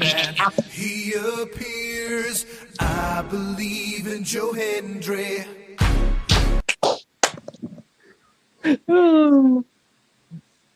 Look how Nick's saying that. I kept saying it more once. I love it. Fucking gimmicks, all the gimmicks coming out tonight on TNA. These truly are the craziest silly predictings. It's come to freaking fruition. All right. Well, moving on. Speaking of crazy shit. And again, we've only got 3 more matches. You have till the end of the stream if you want to see it. Oh my exactly, gosh. people.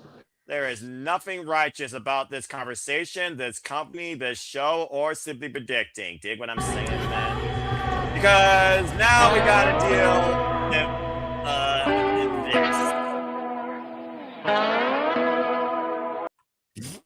Okay, Jeff Hardy and Vincent taking on Brian Myers and Cedric Alexander as we now switch gears because, believe it or not, there is still more matches here, folks. I don't know whether or not the jury is out that the righteous want to coexist with the Hardys, or is it a long coup before we become broken, obsolete, deleted, and every other adjective you could think of when it comes to what the hell is going to happen with these two teams and the TNA Tag Team Championships.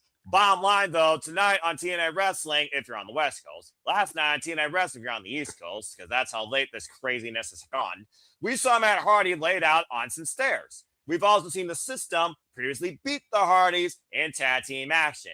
Now we have Vincent of the Righteous, since Matt Hardy is not medically clear to compete, teaming up with Jeff Hardy to take on Brian Myers and Cedric Alexander of the system. So will revenge be found, or will the system find a flaw in this unique duo setup? Things really escalated from here, by the way, following a singles match after Jeff Hardy beat Brian Myers. We've kind of seen the system and the Righteous and the Hardys go back and forth, up and down and all around. And I'm not saying that as an upside down reference from Stranger Things, but you're talking about Stranger Things. Nothing stranger right now than TNA and AMC in the wrestling business, in my opinion, and I'll stand by that. Not just for the women either. Either way, you got this clusterfuck of a tag match, and I'm just going to call it that. So bottom line, are we looking at future challengers, not named Sinner and Saint, not named the Great Hands, not named insert other team here? I think there's like one other team in TNA. I can't freaking remember anymore. Are we looking at the system finally going to challenge for the TNA Tag Team Championships, Posse Rebellion? Or does somehow this makeshift duo of extreme ridiculousness find a way to win? Let's go around the horn and see what you all think about this. That being said, let's start with JJ this time. JJ, what do you guys say regarding this? I'm wondering if we're going to get some kind of hybrid mashup theme. Man.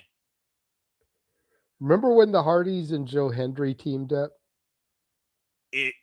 Yes, I do, actually. So imagine the Hardy drums. Dun, dun, dun, dun, dun, dun, dun. Dun, dun, dun. That just sounds so off. Like, I'm envisioning it in my head. The music, and I want to see it executed. You're going from fully loaded freaking slow snapping psychedelic trip. What? Mm-hmm. I don't know if I'm digging what you're saying, man. That's a weird mashup. That's 2 different extremes, pun intended. But continue. But it's Jeff Hardy. Yeah, well, I mean, there's that. I'm just saying, like, if anybody could pull it off, it's the musician.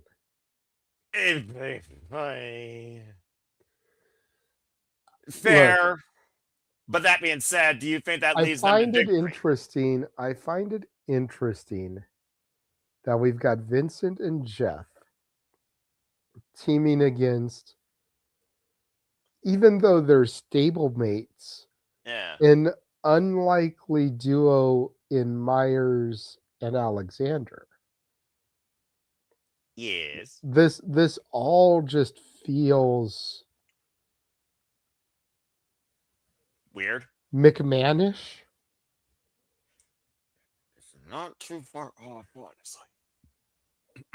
But at the same time, I'm intrigued. Because each person is just different enough to bring some different vibes, if you will, to this match. So I'm here for it, and I think we need Myers and Alexander to win because they can actually challenge for the tag titles. Whereas if Vincent and Jeff win, Jeff is a holder of a title. Yes. I don't really know where we go from there. Does that give the Righteous another title opportunity? I think it's awkward. So I'm going with the system here to win. Well, despite the fact it's two mixed people of the system, and I will say this, hell, freaking number one contenders match for the TNA World Tag Team Championships, the system was represented by Brian Myers and Bear Bronson. And technically speaking, Bear Bronson and Brian Myers, they were the ones to earn the number one contendership for the TNA World Tag Team Championships back on March 5th. Now, of course, they aren't the champions right now because, again, Moose Vendetta, and not going to let that happen. The Righteous supporting the Hardys, etc. It's all very askew. So, okay. Well, thank you for that, JJ. Emmanuel, what do you guys say regarding this madness? And I mean that prolifically. I believe Jeff Hardy and Vincent might win this tag team match, to be honest. I mean, Vincent did. I will also just give some closure. Vincent did idolize Jeff Hardy, but then again, who hasn't? So there's a reason why these two are working together. If you all watched No Surrender, back when I had my meltdown after the TNA Knockouts despair for the championship, which of course JJ and Walter called, you saw how much Vincent imitated Jeff Hardy, including a Swanton Bomb. Continue. But no, I got a question. You're a tech guy, right? Yes. What happens when a friend sends you a file and it corrupts your computer? What happens to it? It spreads, right? Yes, of course. I think this is what the righteous are doing with the Hardys. Like they get the information, picking all the data they have for them, and even the Hardys are questioning their motives. Like what are you trying to do? And that's what the computer is basically doing. Like questioning that. What is this? There's not a computer. And what happens when it's too late? It shuts down. It breaks down. So I think that's the storyline they're heading to. So the computer has not catch the virus yet, per se. So that's why Jeff Hardy and Vincent will get the victory. Well, and the computer has not and we're light on the thought. Hey, it's helping me. No, it's not. Like I said, folks, don't use Norton. You'll thank me later if you have a computer. Again, the system still has. Let me correct myself because I'm all discombobulated between the last match and this confustafucker. The system still has that chance for the titles. Remember, it's Bear Bronson and Brian Myers that will challenge after earning the opportunity. After Bronson, though, had that war with Moose and Matt Hardy taken out, that title match has been prolonged. When's the prime of the holdout to Rebellion? So keep in mind, we could be, despite the fact it's not just the full-on Hardys, you could be lending momentum towards either the champions or the challenging faction. Let's just call it what it is. So just keep that in mind. But nonetheless, okay. Charles, that leaves you. What do you guys say regarding this? Do you got Jeff Hardy and Vincent coexisting and winning? Dig what I'm saying, man? Or do you have the system, once again, finding a way to weaken the tag team champions? This time, Jeff Hardy being prime target. Nah, I see Hardy and Vincent winning this. I'm just waiting for the inevitable. This ends in the Hardy compound, and oh my gosh, we hear it all the time. This match brought to you by Fago, the only thing that is genuine. It feels like. And I don't disrespect. Don't disrespect Fago around me and JJ. Don't even think about that. Fago, I said it's genuine. I think the only damn thing that's genuine. You better get my words right. Anyway, continue. It beat Shasta just saying that. Fuck me. Continue, Charles. But yeah, I expect Jeff and Vincent to win this. I expected to go into the Hardy compound at some point. It's only a matter if it's either going to be at Slammiversary or they're going to pull on this all the way to Battle for Glory. No, they won't wait that long. You guys realize you guys realize the next pay-per-view coming up is Rebellion. And then after that will likely be either Under Siege or Against All Odds, and they'll have something else, maybe Unbreakable. We got stuff between fucking April and July. I'm just saying, there's gonna be stuff. I know. Yeah. All right. I expect it to be at Slammiversary then, more likely, with the Hardy compound stuff. Fair. I'll probably get a deletion, ultimate crazy deletion, something. They're on AMC. They're on AMC. It's inevitable. You're going to get a cinematic Hardy match at the Hardy compound. It's inevitable. But that being said, I'm also going with Vincent and Jeff Hardy because I do think that the Hardys have held onto these titles a little too long and they need to change. And based on all the teams in the scene, guys, I just want to put this out there. All the tag teams right now in TNA at this point outside the Righteous are basically heels. Unless you count what might be a makeshift team that I'll talk more about in our next match. But even then, do they deserve a shot at the titles or a chance at the championships? At this point, if anyone's going to take the titles off the Hardys, it's got to be a heel team. I just don't know whether or not it's going to be the system. And I know that he's got at least one, if not two teams on his mind. But again, it really depends on what he trusts in. Nonetheless, I'm going to go with Jeff Hardy and Vincent out of what is simply put a clusterfuck exhibition tag affair. Just saying. Let's move on to our semi-main that's going to hold some interesting, I feel, momentum and championship implications. Let's talk about the TNA National Championship, the guy that believes we need great leadership, someone else that might be on the rise, and the Buickwa Badass herself here of TNA, who beat the greatest of the greatest, if you know what I mean. Because here is and again, TNA is the only one I know that does this more than AEW, but at least it's not six-person madness. But it is mixed mayhem. Let's talk about this mixed tag team match. Mustafa Ali and Tasha Steelz of the Order 4, and yes, the Great Hands and likely Agent Zero will be in the corner. So then Ali, do you still trust? JJ, I already know what you're doing off screen right now outside the graphics, so I feel like I don't need to say that out loud too much, but you're still going to give a fun on this regardless. Taking it on, smoke if you got him, Trey Miguel, representing the 419, Toledo, Ohio, my guy, my boy, of course, always going to respect Trey. And of course, he is the current TNA International Champion and his tag partner, Jada Stone. Now, it's really a tale of two matches here, with Mustafa Ali adding himself to the equation after being resurrected out of the guitar-shaped coffin. Bottom line, Tasha Steelz, Jada Stone, their bad blood goes all the way back to that Battle Royal. Back at, of course, No Surrender, where they literally beat the living piss out of each other afterwards. Since Mustafa Ali, of course, lost to Alisha, which I gotta admit, I kind of was a little bit surprised by, but in a way, I'm kind of not, because it kind of leads to some other unique dynamics here.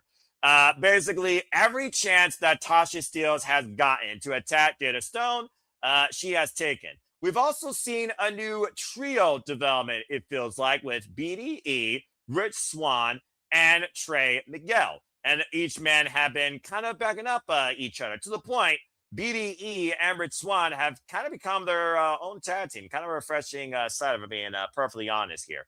As I said, Elayna Black previously faced Jada Stone, but Elayna Black was, of course, able to win after a distraction tactic, of course, by Tasha Steelz, who tried to set up a combo move on Elayna Black, but Steelz stopped her. After Elayna Black was able to hit a Stone with the blackout, Mara, Sade, Elayna Black, they, of course, as I said, arguing from ringside. You see how they try to intertwine the matches here. And the Order 4 try to be on the attack. But Jada Stone, she was not backing down here. Order 4 surrounded Jada Stone before TNA National Champion Trey Miguel came to her aid with a steel chair. And of course, Mustafa Ali, he has set his sights on Trey Miguel and the TNA International Championship after also attacking BDE. In fact, Mustafa Ali previously beat BDE with a new move he's brought back called Dance with the Devil.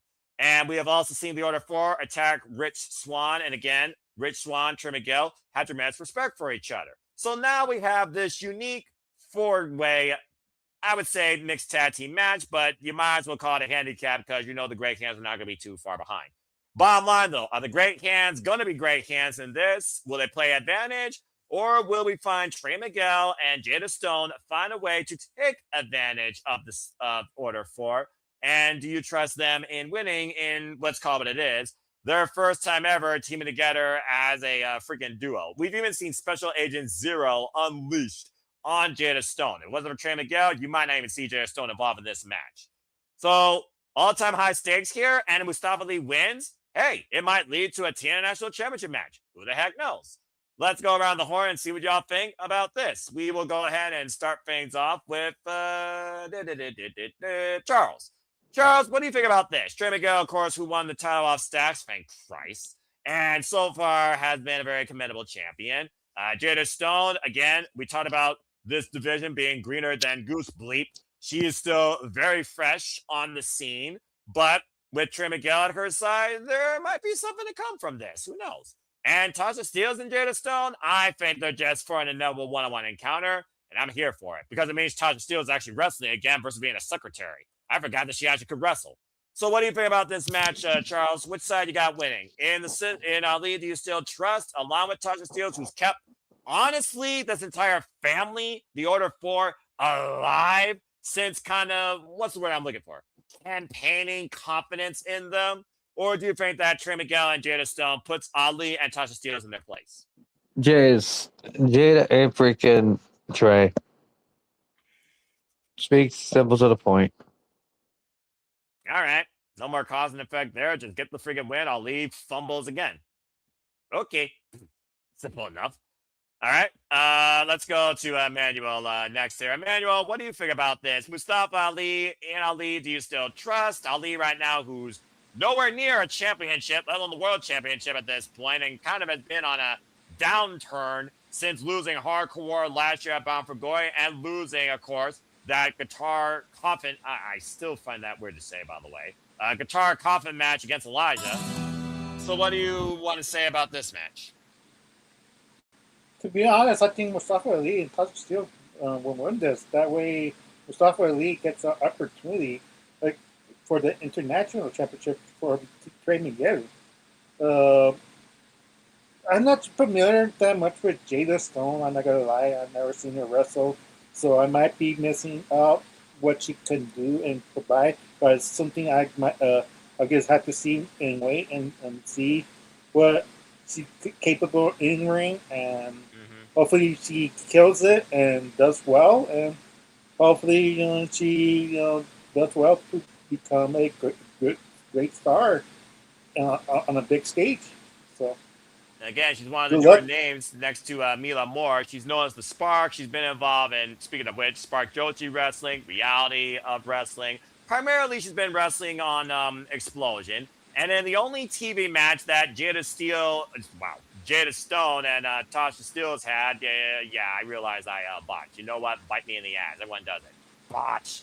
That being said, their last TV match, it only went for 5 minutes. And Jada Stone got the win. So, again, I think Tasha Steelz right now is even more PO.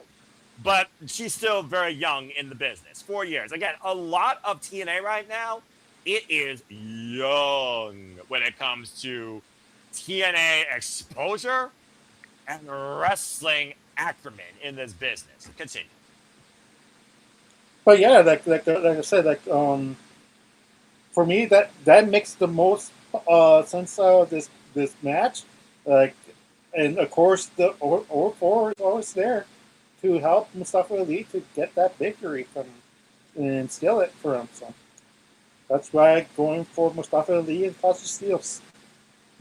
Fair enough. I mean, JJ, honestly, Mustafa Ali and Tasha Steelz, ever since Tasha Steelz joined Mustafa Ali's campaign, it became the Order 4, and she's been the press secretary campaigning propaganda across TNA, but confidence in Mustafa Ali, she's been the reason that Mustafa Ali still might have some footing forward in his campaign in TNA wrestling. And to also that, it's not the first time we've seen these two, let alone the Order 4, work together in mixed warfare, mixed tag team, mixed trios, you freaking name it. Hell, previously on TNA, actually, wasn't it shortly after the premiere that the Order 4 also were in mixed tag team action, and it was Ali and Steelz that beat Jada Stone and Elijah? Someone can look that up for me, because I'm pretty sure Elijah, who was feuding with Ali, and Tasha Steelz, of course, who's been a thorn in Elijah's side for who knows how long. She's been a thorn in everyone's side, to be fair.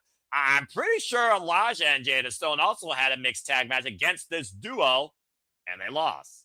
So there's that level of experience there. I'm gonna have to look at my cage match history for matches and see if that happened on TNA or was it Explosion, because I know that Jada Stone has dealt with these people before, but she's never worked together with Trey Miguel before. And Trey, he's been a TNA OG for I don't know how long, and again, re-signed to TNA and is now singles. What do you think about this, JJ? Because Lord knows, every time Mustafa Ali is on the marquee, and Ali you indeed do trust. Has this changed your judgment at all? And you're muted. You're muted. Botch. Not botch. I was looking something up and I forgot to come over. Okay, well, I'll give you that. You asked somebody to fact check, and I was fact checking. Oh, all right. Well, look at you. So, yes, you are correct. Ali and Steelz defeated Elijah and Jada Stone.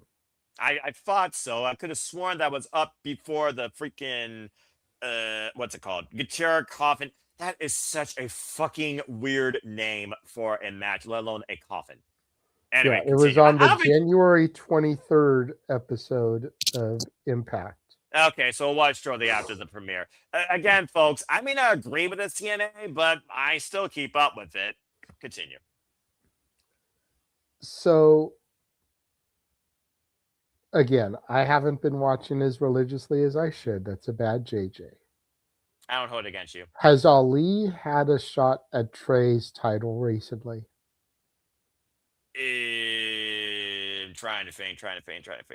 Emmanuel's shaking his head no. No, I don't think so. If he hasn't, then Ali and Tasha are going to get the victory. That'll put Ali in line for a title shot. Fair. I honestly can't remember the last title shot he had in TNA, but I know that was the one that caused him to go, because I remember he had that depression stint. Actually, has he challenged for the TNA World Championship? I don't think he has. No, he hasn't. I don't think he actually has. Didn't he challenge for it when Joe Hendry had it?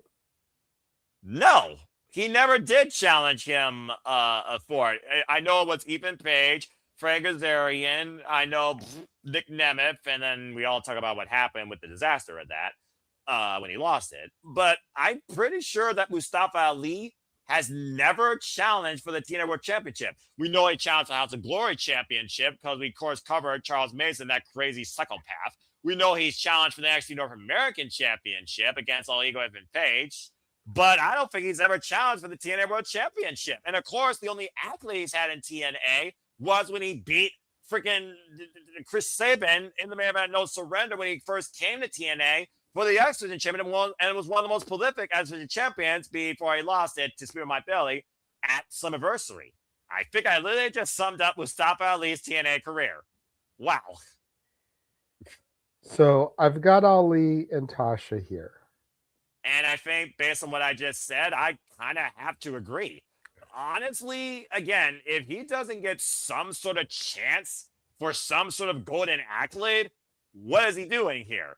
I know he lost the Guitar Coffin match, but look at his freaking physique. Look at his style. Look at his new finisher. He's come back more driven and crazier than ever. And I think now we just got Tasha Steelz and Jada Stone as a buffer because the Order 4 has more than one agenda, clearly. So I think that, honestly, Tasha Steelz and Mustafa Ali have to get the dub here, too, by hook and by crook, and it's probably by special agent 0 if needed.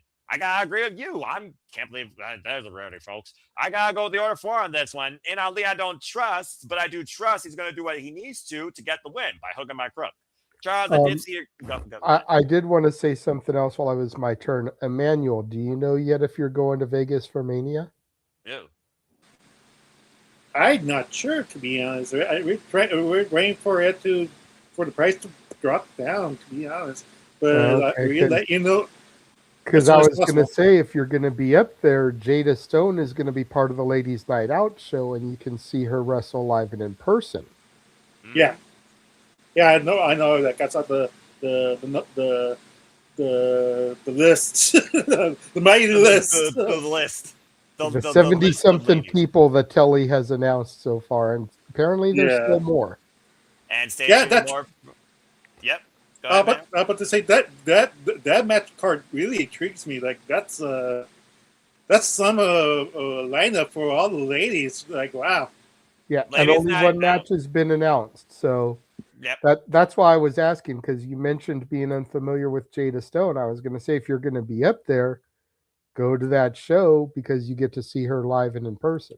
And of course, if you all want to get more of your fix on all women's professional wrestling, damn it, please check out Ladies Night Out 16 in Las Vegas if you're in the area, courtesy of Title Match Network. And also check out Pull Down Mania, courtesy at San Antonio. You can follow them on the X for information. Tickets are still available today. There will be links in the description down below for both shows. And please stay tuned to Both Studios. We not only will cover both shows during their time in Las Vegas WrestleMania week, we will also, of course, be providing further interviews and further updates and discussions to come for women in wrestling in and out of both those shows and much more. Please stay tuned here to SR Studios 24 on the X for further details. Thank you. That being said, support women in wrestling. Damn it. Thank you, JJ. And thank you, Emmanuel. And Emmanuel, if you are going, good luck and God help your wallet. Charles, I did see your hand over there. What do you got to say real quick regarding this match? Now we get back to our regular scheduled programming. Yeah, regular scheduled programming. I am shocked that Ali has not gone after Mike Santana or the world title scene yet. It's really funny considering I'm pretty sure when he first was campaigning that we need great leaders and Mike Santana was not the leader we needed. Santana got to bear him in that feud, and I'm pretty sure what someone saw live at Rebellion in a Falls Count Anywhere type match or just a one-on-one match follow-up. And then Ali had his first stint of depression before Tasha Steelz reinvigorated the Order 4, and now we fast forward the clock. Here's Ali, and here comes our main event after this. Anyway, continue. That's the deal with them. Like, if I know he's not gone, then I rekindled this. By the way, yes, I agree to this too. We need this to happen. Stop it. They're all asleep. You all stop it. Yeah, but yeah. Just it's very questionable. Like, how they could just not have rekindled that rivalry, but this time with the world title involved. Well, to your point, does Ali want the TNA National Championship, or does he want momentum to get back to what he believes is truly his self-fulfilling promise, the TNA World Championship? Talk about a long-term story if Ali's the one to upset the TNA World Champion, current holding in the just saying. But either way, yeah, I'm going to go with the Order 4 here as well. All right. Well, this has truly been one of the most ridiculous things that I can remember. I got blasted by Jeff Meacham for insulting somebody. I truly have raised my not blood pressure. Just somebody, the king of TNA. Okay, yes. You did deserve that, Noah, to be fair. I'm not going to That's all say... we need this to happen, people. First off, And no. Dwayne, he says you're asleep. Prove him wrong, Dwayne. Shut up, JJ! Exactly. Prove him wrong. Prove Noah wrong. Fucking hell. Thank goodness again. Thank goodness that there's at least one thing I fucking do care about on TNA, and that is the bunny trying to come back to life. Yeah. Rosemary, don't fuck this up. Carlos Silva, don't fuck this up. That being said, a lot of wild tangents, sub-tangents, laugh discussions, headaches, pressures. Dan Luna, you better fucking bring that championship back home. Damn it, I'm sick of this NXT bullshit. Let's go ahead and get right into our main event. Speaking of the TNA World Championship, newly re-signed and reinstated after being fired via feast or fired, assaulting Tom Hannigan, and literally being given this opportunity just to see Mike Santana get to kick his ass. Boy, will he regret it or not. Let's find out. It is Mike Santana defending the TNA World Championship against, you heard me right, folks, Steve Maclin. And of course, Santana asked for this. He wanted them to reinstate freaking Steve Maclin. And Daria Ray agreed that Maclin should have been reinstated and officially reinstated him. But when he faces Santana, it is up to her. Not as Santana Marella decided to drop a huge announcement. And in sacrifice, it will be Mike Santana defending the TNA World Championship against Steve Maclin. And Daria, of course, Kyrie again didn't agree with it. The caring feelings. Nonetheless, we've also seen these two go face to face. Of course, Mike Santana confronted by his own demons of the past. Steve Maclin, of course, has been always dealing with his own demons, being a former military man. They did go face to face. It was non-physical. Santana reminisced about the first time he came to TNA. And if you all remember, here's a funny story for you. And for those that didn't follow TNA as long as I have, Steve Maclin was once in Las Vegas at Rebellion, saying he resigned to TNA. And then the realist came home on his own, Mike Santana, and beat Steve Maclin that night.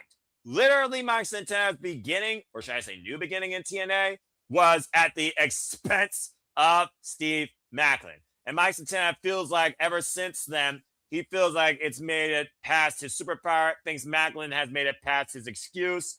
Of course, Maclin talking about his past experiences in Afghanistan. Steve Maclin and Mike Santana right now, we're really willing to see now who's ready to sacrifice. There's the name of the show for you folks. So let's see right now, after Mike Santana basically told Steve Maclin, you're a selfless individual, and Maclin yelled out, I'm selfless! Damn right, I'm selfless! Blaming that on his mistakes to the point he assaulted him prior to being reinstated at No Surrender. We've seen him try and get involved when Mike Santana and Leon Slater were in tag team action. We've also seen Steve Maclin try to instigate Mike Santana in kicking his ass, where there has been a no physical clause involved in this. If either man got involved, the match would be thrown out and there would be consequences, courtesy of the Director of Authority and Daria Ray. Again, power struggle here, folks. It is what it is.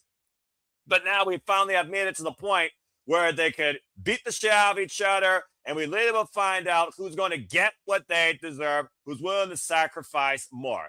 After we saw Mike Santana and Leon Slater overcome the system, Eddie Edwards and Cedric Alexander, there's nothing standing between these two men now but a few hours. So bottom line, guys, Steve Maclin's a former TNA World Champion. He literally won it at Rebellion against Kushida on his only run. And Mike Santana, he wanted to be the standard. He's now the standard, and he's been the standard of TNA wrestling. But the fact you know that Eddie Edwards and, for the matter of what it's worth, Leon Slater could also be waiting in the wings.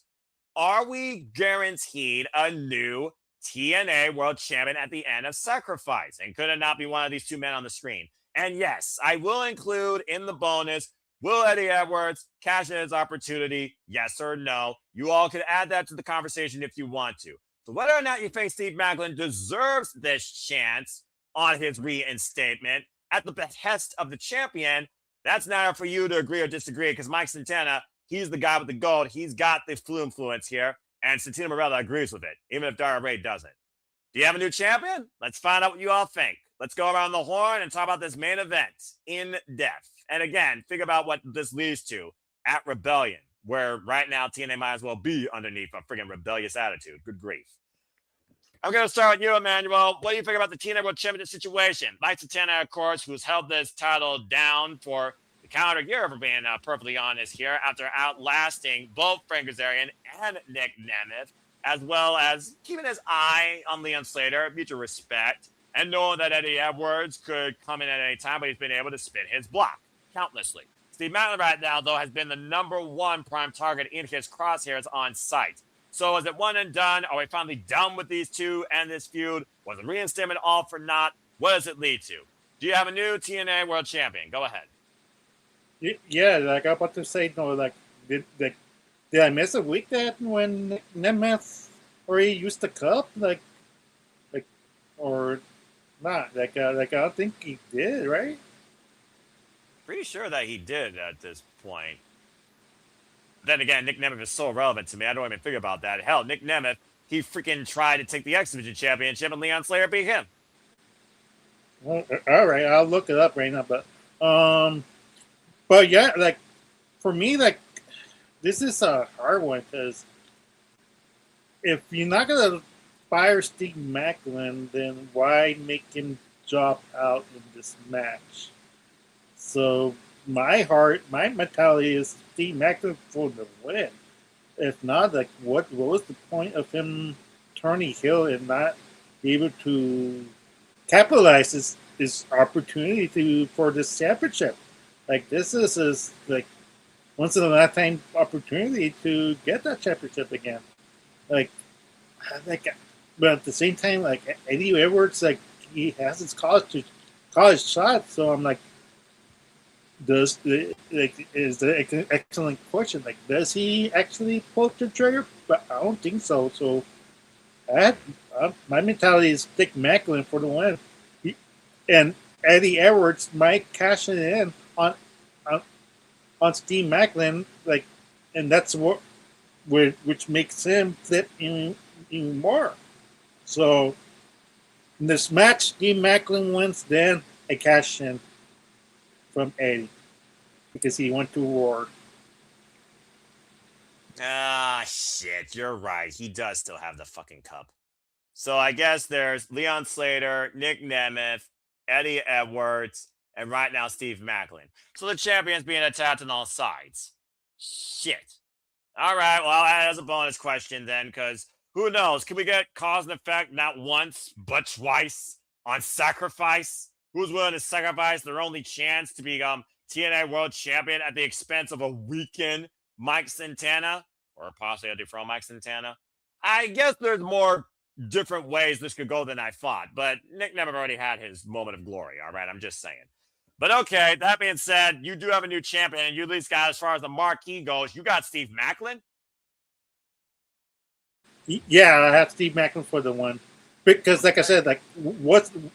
I don't understand this angle. If you fire him just to bring him back, just for him to lose this opportunity and this heel turn feels invalid. Like why?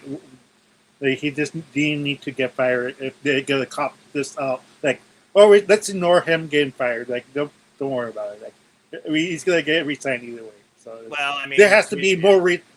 There has to be more reason for the storyline. I am gonna say this. In the past, feast or fired candidates have found a way back, male and female. I'm just saying, but I do understand what you mean about it being of empty value. And again, lost the TNA National Championship, lost his job, reinstated, loses out on the TNA World Championship. What do you do now? I do get what you mean. All right, well, he's got Steve Maclin.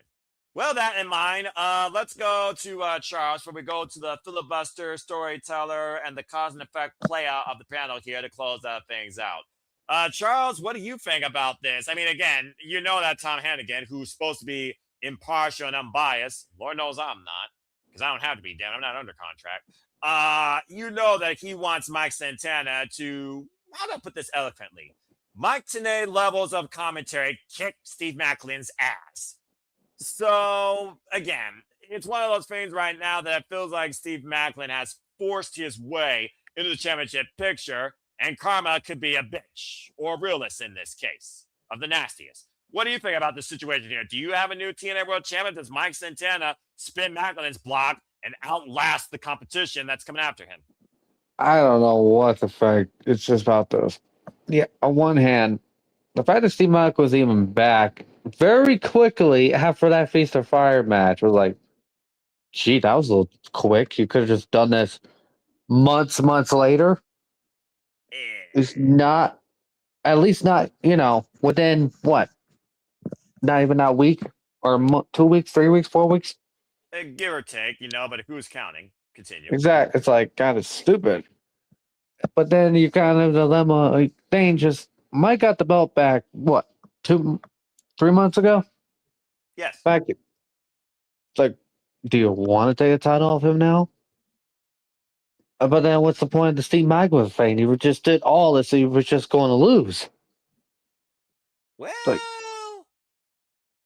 you consider that Mike Santana beat Frankie Kazarian in a freaking Texas Death match, might I add, with Nick Nemeth, the special guest referee, and Nick Nemeth tried to call his shot, and he got his block spun. And then, of course, we go to No Surrender. It was supposed to be Santana and Slater, but Maclin came there, assaulted him, turned a handicap, and somehow, of course, it was Eddie Edwards and Nemeth that were the opposition side, since Kazarian no longer has a, what's the word I'm looking for? Ballot in the box, I guess, for the championship. It's just one of those things right now where I look at the TNA World Championship, I focus on Eddie Edwards. I guess I have to remind myself that Nemeth does still have the cup. And Leon Slater. But I do understand what you mean now that Maclin has just interjected himself back in the championship picture. Yeah, that's why I see Mike keeping the title. I just see it that way. This whole entire thing is just all over the place. Just weird. Like, what the hell you do with Steve Maclin after this? I guess you'll find out soon enough in victory or defeat. But that being said, you got Mike Santana holding on to it just for some clarity. Yeah. Couldn't imagine what your brain's going to do if Mike Santana loses it. All right. Don't get me started. Well, we got one retainment and one change. And that being said, I acknowledge your hand. What do you guys say real quick? Don't be surprised if, we see throughout the match, Nick Nemeth comes out and Mike Santana gets distracted. And then Eddie Edwards comes out, Mike Santana gets distracted. And that's how he loses the title, because there's too many distractions. There's too much outcomes. Like, there has to be a breaking point for this outcome. I understand Charles' point of view, but I just let you know that there's too much heels coming out trying to get that title. So fair. So, well, I mean, again, we know Eddie Edwards. He's got to face Moose, and if Moose wants to literally shut down the system, he's got to make sure Eddie Edwards is nowhere near that world championship picture. And the lesser Nemeth, he's taking on BDE, and BDE is still looking for his first singles win in TNA wrestling, which means Nick Nemeth will more likely be focusing on maybe calling his shot. So I do understand what you mean. And you also got to consider who calls their shot first, who stops the other if both have the same plan at the same time. Does the system not have a plan already put in play to prevent Nemeth's involvement? Again, a lot of moving pieces here, but to your point, it's 3 heels and 1 face right now we're dealing with in the TNA World Championship picture, despite this being a 1-on-1 match. But nonetheless, I got Mike Santana retaining. I'm just going to leave it at that because there's just too many moving pieces right now for this to all just go, he does a thing, fails. He does a thing, fails. He's back here because why? Fails. And this point, if you're going to maybe put Mustafa Ali back in the equation, you got to remove all these elements. And I'm looking more towards the long game where I think about who truly should challenge Mike Santana for the championship. If Ali can find a way to put himself back in the driver's seat in the championship conversation, I would say him. And I think he's overdue for it personally, too, based on Mike Santana Ali's history. So looking towards that, maybe being the end game of this run, I got to say Santana retains. And that just leaves JJ to try and put this, and this all together if he chooses. or simply close this thing out short, sweet, and simple to the point, which I know he won't.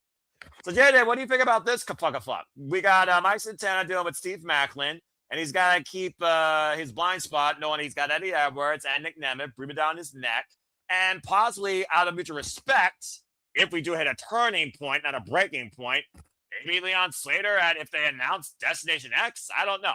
What do you think about all of this? And do you have a new TNA World Champion in general?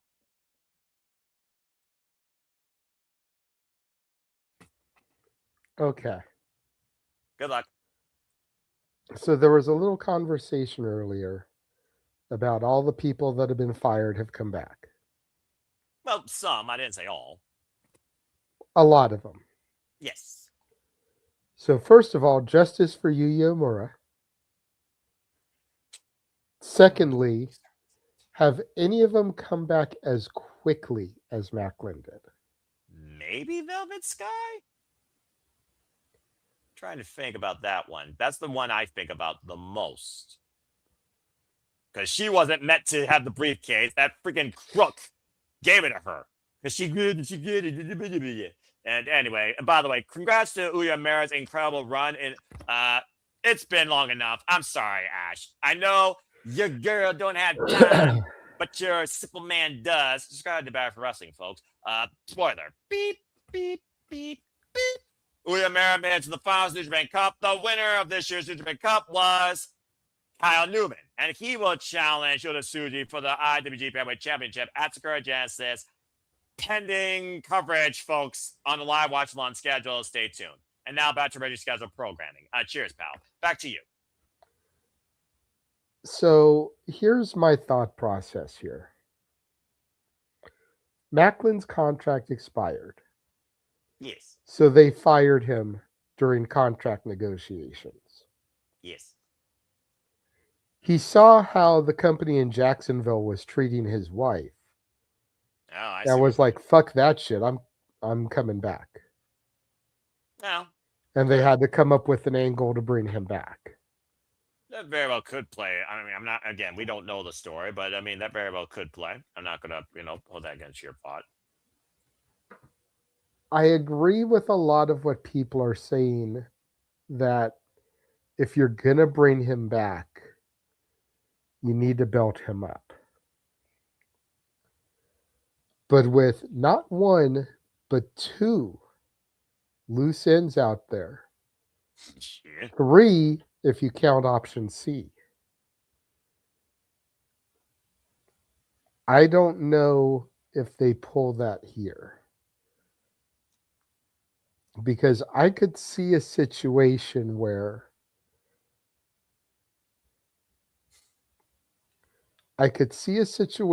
Santana retains. And then Nemeth calls his shot. And Santana retains. And then Eddie cashes in his briefcase and walks out with the championship. Now that his wife is realigned with him, the system defeating Vincent and Jeff by my predictions. Yes. And the system is on top once again.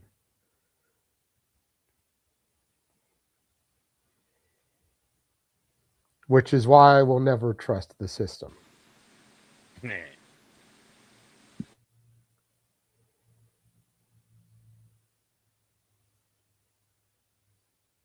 I mean, they're calling the show Sacrifice for a reason. And yet, Maclin called Santana the most selfish man in the building. This could be Santana's sacrifice. Because when you are with me, I'm free. There it is. I was waiting for the Creed reference. This actually would probably be more worthwhile to watch if they actually had Creed back them up as an official song. Anyway, continue. Hey, WrestleMania's got Nickelback, damn it. Agreed. I can hear Creed. Go ahead, Charles. Go ahead. You were saying. I got to hear a Creed song for AJ Styles' retirement hype video and Nickelback being a WrestleMania theme in 1 year. I'm good for life.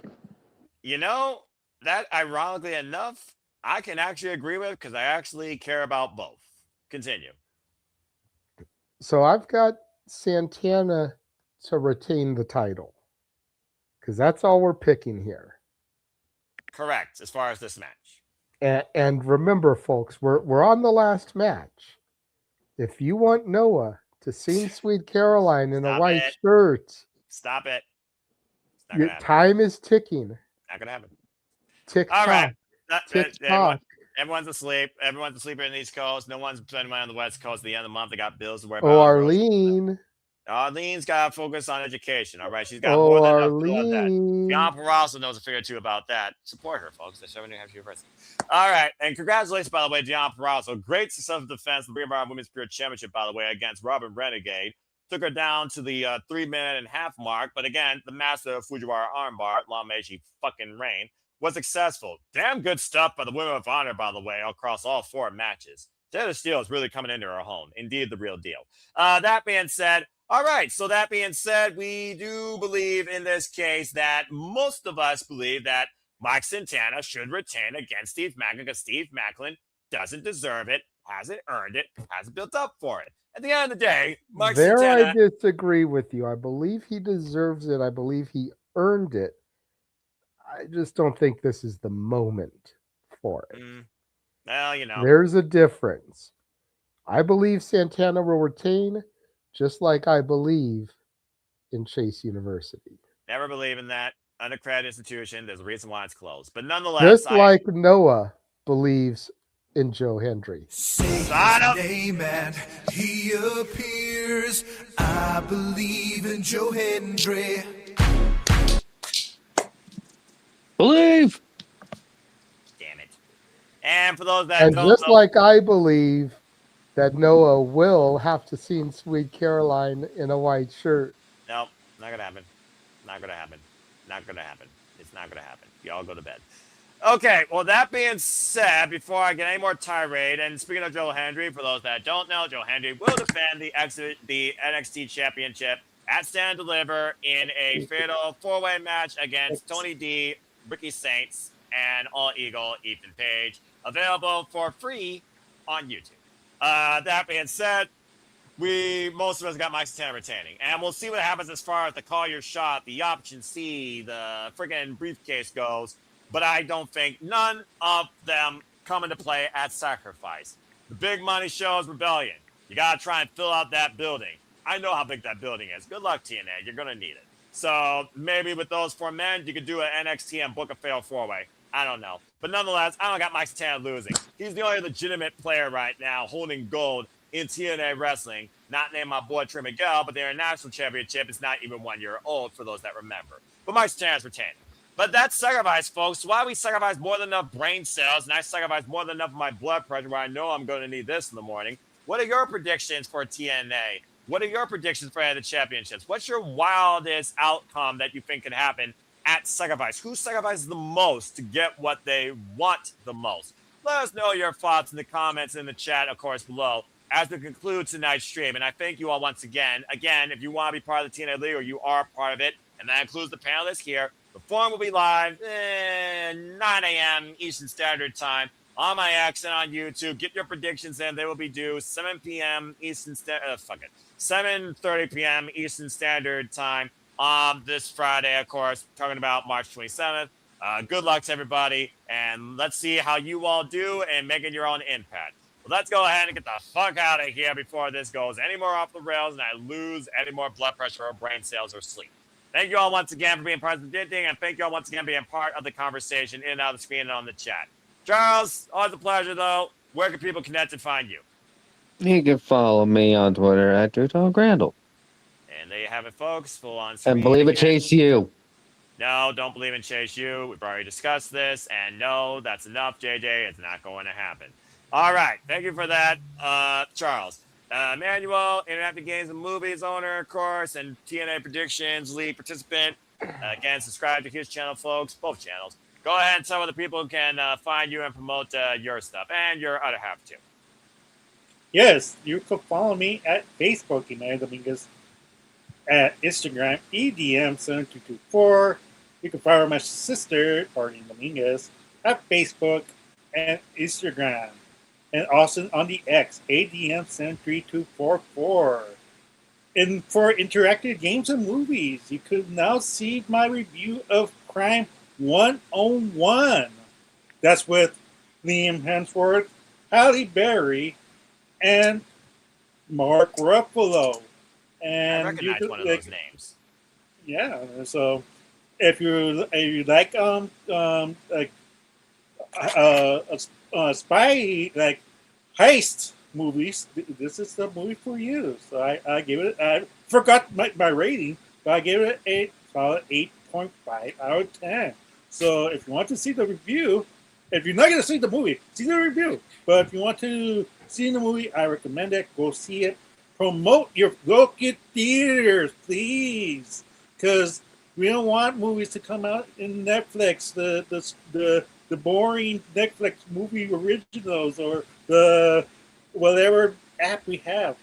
Please don't let theaters die out, and go out, smell the popcorn, get some drinks. Smell the popcorn.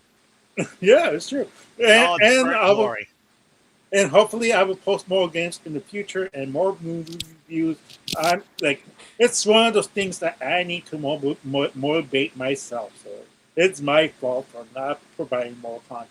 So for my part, I'm sorry, but I will try my best to do more better.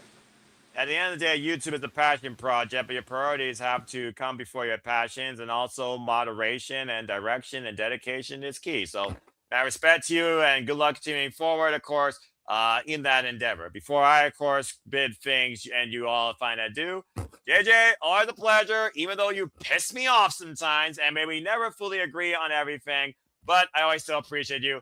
Go ahead and tell where the people can find you. Holy hell. Okay.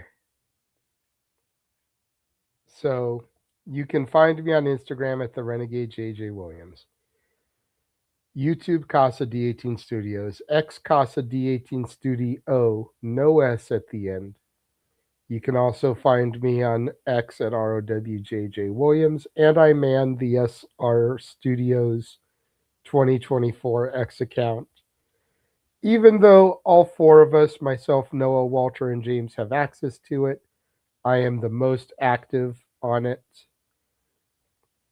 as that's how I've been locking in all of these interviews we've been doing, which, speaking of interviews, go back into the archives and check out our interview with Rachel Lay. Princess of Perfection. Check out our interview with Brittany Blake, the Poder Mania champion. Wonderful cosplayer. Check out our interview with the Poder Mania ring announcer, Heather Lynn. What a hockey enthusiast. Speaking of. Check out Kaya McKenna, the Conduit of Karma, and our interview with her. Mental health advocate. Respect. Check out Miss Blue Pants herself, Leva Bates. She dresses, she plays, she cons, she streams, she wrestles, she does everything. Wonderful individual. Check out our interview with the Ladies Night Out and Hurricane Pro Women's Champion, top tier Jasmine Allure. Queen of Indies, in my opinion. Respect. Check out the interview we just had earlier today with Telly Bistis from Ladies Night Out and Title Match Network. Yes, for those of you that are unaware, the man we talked to today runs Title Match Network, a alternative streaming service like Triller, very much focused on the Texas independent wrestling scene, very heavy focus on women's independent wrestling promotions. Damn it, mad respect. Love the platform. All those interviews, except for Telly's, because it hasn't been uploaded yet, you can now find on Spotify. Just go on Spotify and look up Saturday Shenanigans, and you'll find all of those interviews in audio form, as well as our interviews with the Puerto Rican Pitbull, Gino Rivera, the Epic, Doug Malo, La Princesa, Tiffany Nieves, Ed Laredo, the owner and operator of Poder Mania, and the right hand of God, Sam Knight. All those interviews are available on Spotify. Look at you going across multiple forms of communication endeavors. And speaking of podcasts, quick thank you to AEW Unrestricted for the laughs and the stories shared, as that officially has come to an end. So thank you, Aubrey Edwards, Tony Schiavone, Will Washington, Stephanie Sophia, I believe, who was the producer, and everyone who was involved in that show, making it a wonderful form of listen for stories, previews, hype, and entertainment. All the best. Again, thank you so much, JJ. And again, folks, thank you all for tuning in. As always, again, he wasn't here, but he is still simply reliable. Reliable. So again, if you haven't already, subscribe and follow today. The Rage of Wrestling, Walter Cruz. There you see the social medias right there at Walter Alex Cruz on the X and on Blue Sky, if people still look at that. Primarily, though, the brainchild is YouTube. Subscribe today to Rage of Wrestling. I mentioned her earlier. Don't be a dickhead. Join Barry's Army today at Barry for Wrestling. Me and her, of course, did a Batty bracket breakdown for the beginning of New Japan Cup. We may cover Sakura Genesis. If nothing else, preview it or review it. Stay tuned for further Japanese, AEW, pop culture, and further women's wrestling focused content at Batty for Wrestling today. Note to self, Noah. at the top right-hand corner. What? Noah, I have a question. Is that the guy I'm going to be seeing at 2 different shows in Vegas? Oh, yes. You will be seeing him at Bloodsport and Effie's Big Gay Brunch, one of the many times that will be involved in multiple showcases across all things professional wrestling, damn it, in and out of the GCW collective, and so much more during Las Vegas week, WrestleMania week. And again, follow the Cinema Studios for further coverage, announcements, discussions, watch-alongs, interactments, and so much more regarding everything that happened during WrestleMania week, your one-stop spot for professional wrestling coverage. And again, don't be Damn it. And we don't digress on that. And don't digress on either following Barry for Wrestling as well. The genesis, of course, of her YouTube channel is still heavily underway. Get her numbers up. Subscribe to her today. Become accurate. Also, that's a mighty good shot. And speaking of mighty, follow our Mighty Pink Power Ranger, my fellow NOLA partner and TNA Faithful Court. At least I think she's still TNA Faithful. At Rangers of Wrestling. There you see the social medias right there. Whether it's about Power Rangers, pop culture, TNA Wrestling, or someone else for everyone to be aware of. So follow Datilla today. I just got done working with Papa Gino for the promoting our stuff, but also please check out his podcast, of course, at Major Push Wrestling, where me, Dan, Chris, the Oofman, and him had a conversation on John Cena, the good, the medium, and the bad of his last calendar year, as far as the wrestling spear goes. Should have had a manual on there. You realize that would probably be more than 5 hours worth for doing a manual over here. To be fair, it was less than 2 hours, and I know he would have nothing to say. But again, Papadino, he always keeps it real. He always has something to say. Support my brother, my fellow statistics cohort and predictions post-mortem, okay? So follow Papadino as you see on the YouTube right there. Do it today, or he'll whack you, all right, to keep it real. And again, as you heard JJ and all the endeavors that he leads, encourages, and does here for the Studios, he also, of course, hosts the weekly moderate conversation of Wrestling Madness known as the Sade Shenanigans. Yes, I know I've been out the last couple of weekends. 2 weekends ago, I had no power for nearly 60 hours, and last weekend I was sick. But I assure you, somehow I will have the clock, and I will be available this Saturday night for Sade Shenanigans. Please stay tuned for the entire Survivor Studios family for more on that as well. And of course, you wish and before the regular scheduled shenanigans, don't forget we will be having another one of our interviews. La Leona, Alejandra Quintanilla, will be joining us 11 Eastern, 8 Pacific, and then the regular shenanigans will be immediately following. And of course, you can continue staying tuned for who's next, because there's a whole lot more to follow that, including, as you heard from our earlier interview today, Izzy Maleno and Brooke Havoc, former student of the Nightmare Factory, previously involved in Pro Wrestling Noah, queen of emo punks, I believe, is her last tagline I saw. I got to go double check that. And a great rising star, most certainly. And again, stay tuned for further inclusive details regarding all things women's professional wrestling, especially here at the Cibolago Studios. So the reason why we have that Porter Media logo in the bottom right-hand corner. So again, if you haven't got your tickets, there will be a link in the description down below. Get your tickets today for Pull Down Mania, this All Women Showcase, and get your tickets also for Title Match Network's Ladies Night Out 16. Again, there will be links description down below, not only the Title Match Network, but to both shows. As of course, here's the entire card for Pull Down Mania. We will have Ed in San Antonio. Follow him on the X today at Edward Laredo for further information regarding this incredible all-women showcase, because there are going to be multiple incredible all-women showcases throughout WrestleMania week. Support women in wrestling and women's wrestling today. And if you want to further engage with me, part of predictions leagues, be part of these panels that I moderate, participate, collab with, engage with, and sometimes deal with on a regular basis. Find me if you choose, then Foster 1916 on the X and on YouTube. For I am nothing more but a simple man and a lifelong fan of professional wrestling. Damn it! And again, you want to be part of Predictions Leagues, it's on the X and on YouTube always. So follow me if you choose, and then Foster 1916. And that's all I got to say, promote, encourage, and remind you all about when it comes to the affiliates, the friends, the content to come, and what we are all dealing with. But as always, I'd like to remind you, there are no winners, no losers, no betters, just fans with opinions for this passion we all share. So at the end of the day, folks, support one another, respect each other, protect your mentality too, treasure your families, man, how much they drive you batshit crazy. And just be alive and enjoy professional wrestling. It's truly as simple as that. The next to be beginning will be AEW Dynasty, and then, of course, God help me, 2 nights of WrestleMania, and of course NXT, we will have a stand-up to be dating because, again, as an advocate for all things wrestling, gotta give the women love there as well, and I will, of course, do a sleepy dating on that. As of course, I host leagues for WWE, NXT, AEW, and TNA. DCW is still underway, but we're just taking periods of time. Stay tuned for further details regarding that, courtesy of JJ and all other endeavors. But those are the next sleepy dating to come, so stay tuned. And again, we'll be here covering Sacrifice. We will cover Ring of Honor, Global Wars, MLP at some point, but it won't be live since it's a paid service on Triller, and we have other priorities and other obligations to deal with. So stay tuned for all that's ahead here at the Simply Liable Studios. With that being said, thank you so much for tuning in. Whether live or on demand, please like, subscribe, comment, and tell a friend.